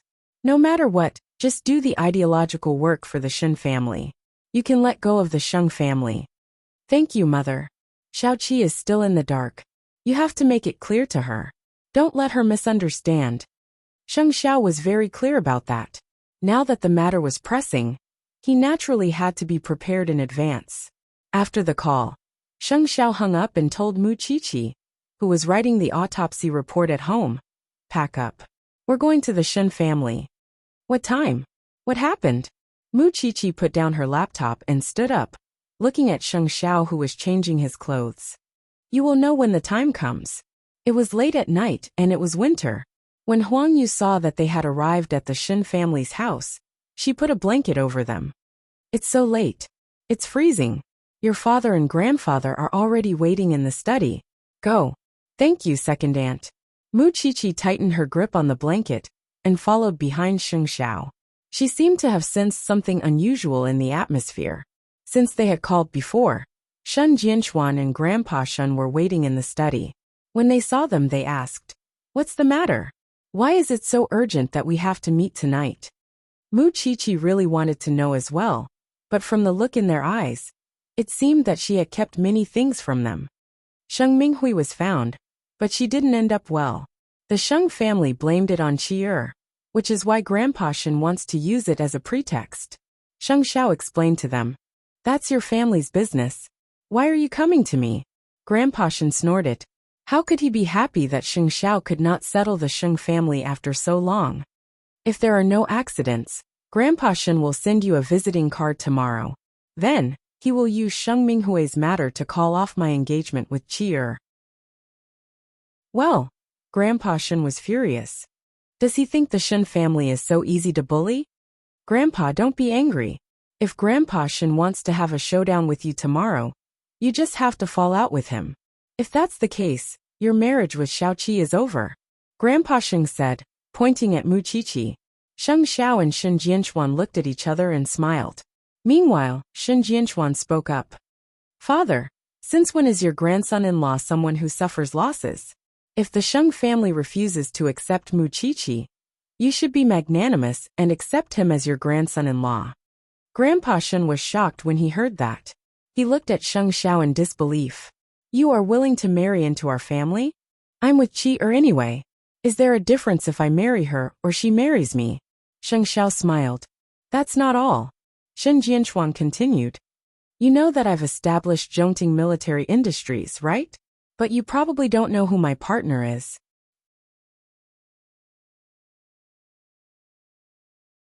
Chapter 363. Are you really planning to leave Huangyao? Could it be that you don't like me as your grandson-in-law grandfather? Sheng Xiao was smiling, looking supremely confident. I'm just afraid that the one in your family would come knocking on our door and make it impossible for me to live in peace. Although you've retired, the Shen family's reputation is still there. Moreover, second uncle's foundation is stabilizing, and the Sheng family wouldn't do anything to embarrass the Shen family openly. Sheng Xiao said very confidently. Humph. The old man was still fuming. No wonder you would bring Xiao Qi here in the middle of the night. If I didn't like you, brat, I wouldn't even bother with you. I'm doing this to show my attitude in advance, and I hope that you can cooperate with me and finish the show, grandfather. But you have to think this through. When your grandfather sees me tomorrow, he would officially call off your engagement. Sheng Xiao turned to look at Mu Qiqi, his gaze doting and firm. She's never been a fiancée in my heart. Mu Qiqi did a double take and heard him continue. She's my one and only wife. Brat. After they finished their discussion in the study, the two of them prepared to stay at the Shen residence for the night. After the two of them left Grandpa Shen's study room, Grandpa Shen said helplessly to Shen Jianchuan, After all, we have been friends for decades. I really don't understand why I, Xiao Qi, am not good enough for his eighth brother. Father, Sheng Xiao is sincere toward Qi, which means he's not willing to let you control her. Secondly, you're retired and Qi is a girl. It's impossible to create a comfortable space and conditions for Sheng Xiao to develop in Huangyao. Moreover, Mu Qiqi wants to be a forensic doctor so much. Do you think old Sheng would let Mu Qiqi occupy the position of Sheng Zhao's woman? He could definitely find someone who could help Huangyao. Humph. He has a good plan. He can't blame me for abducting his grandson. That brat is capable and bold. You just have to fulfill their wish. Shen Jianchuan looked at his father and could only smile. Anyway, old Sheng could break off the engagement. It did not matter. When the time came, Sheng Xiao could directly announce his withdrawal from Huangyao. Let's see who would lose more. Let's talk about it tomorrow. The old man had been on the battlefield all his life. What had he not seen? Now his granddaughter's engagement was broken off? Even if eighth brother did not vent his anger, he would not be able to swallow it. The Shen family was easy to bully. Moreover, they had been friends for so many years, and yet old Sheng was still playing tricks on him. Thinking about it, all these years had really been a waste. Shen Jianchuan kept smiling. Anyway, he was just watching the show. In Mu Qiqi's room in the Shen family, Mu Qiqi was straddling Sheng Xiao and tugging at his clothes. You are hiding a lot of things from me. Sheng Xiao was not annoyed. He just lay on the bed. It was quite comfortable anyway. Didn't I tell you now? If things hadn't come to this, you wouldn't have told me. Mu Qiqi snorted. When did you start a new company with Dad? Just recently, Sheng Xiao replied. Are you planning to leave the Sheng family for good? Yes. Sheng Xiao nodded and hooked his arm around Mu Qiqi's neck. Why? Am I not to your taste just because I am not the crown prince of Huangyao? You are going to marry into the Shen family. What else is there to say? Mu Qiqi shook his arm off and got off him. You are not allowed to touch me tonight. Sheng Xiao hugged Mu Qiqi in his arms and whispered into her ear. There is no condom in the first place. I am angry. Be serious. Mu Qiqi snorted. You are not telling me anything. I am so sad. Little one, you are asking for a mile after being given an inch. Who am I doing this for? That was true. From the moment she saw old Sheng interfering with fourth sister's affairs, she knew that she would break off her engagement with Sheng Xiao sooner or later. She had also thought about how she should solve the matter. She really did not think that Sheng Xiao would leave the Sheng family completely and start his own family, even intending to marry into the Shen family. There was no telling how big a wave this matter would cause. Little one, there might be news about us breaking off our engagement tomorrow. Let it be. Muchichi replied nonchalantly. Then I would be the one who dumped you. You are asking for a beating. Sheng Xiao held Muchichi down and slapped her butt. Muchichi did not resist. After all, this man was never willing to use his strength, and only treated it as a massage. Tomorrow. It was fine if old Sheng used Sheng Minghui's matter against the Shen family and Muchichi, and asked to break off the engagement. After all, he would use the excuse that old Sheng had decided his life without his consent to get rid of the burden. That was Huang Yao. Was he afraid? Never. In fact, he preferred the environment and the unity of the Shen family. Many people would not be able to sleep tonight, would they? Old Sheng was worried if there would be any changes in this matter, and if eighth brother would know about it in advance. On the other hand, Mama Sheng was worried that something terrible would happen after Sheng Xiao made things clear. But the two involved did not seem to be affected at all and were sleeping soundly. The next morning, sixth brother went to old Sheng's study. Grandpa, I thought about it all night last night. I think I should go to old Shen personally. That way I can show my attitude and determination. Take old Master Shen to the hospital directly. Then, let him see your sister's most miserable side. Also let your parents make a scene in front of him. Only then will you have a good reason to call off the engagement with the Shen family. I understand, sixth brother said. Then what about Sheng Xiao? Don't mind him. When the news spreads, he will come home and settle the score with me. But what is done cannot be undone. He can't do anything about it. Old Sheng did not want Sheng Xiao to agree in the first place. He knew that Sheng Xiao would never agree. What if Sheng Xiao reacts violently? He would be in a hurry to explain to Muchichi. Old Sheng waved his hand. When the two of them are together, it will not be justifiable, and there will be more misunderstandings. Sooner or later they will separate. Don't worry about it. All right, let's do it. Sixth brother simply threw caution to the wind. In for a penny, in for a pound. After all, he could not wait to cut Muchichi into pieces every time he saw seventh sister's face. Now, not letting her into the Sheng family was already the lightest punishment he could get. But how could the Sheng family know that Sheng Xiao had already planned to retreat? You don't know gratitude after stabilizing Huang Yao, do you? Plotting against me. You're tuning in to the Li Mei's Wuxia Whispers YouTube channel.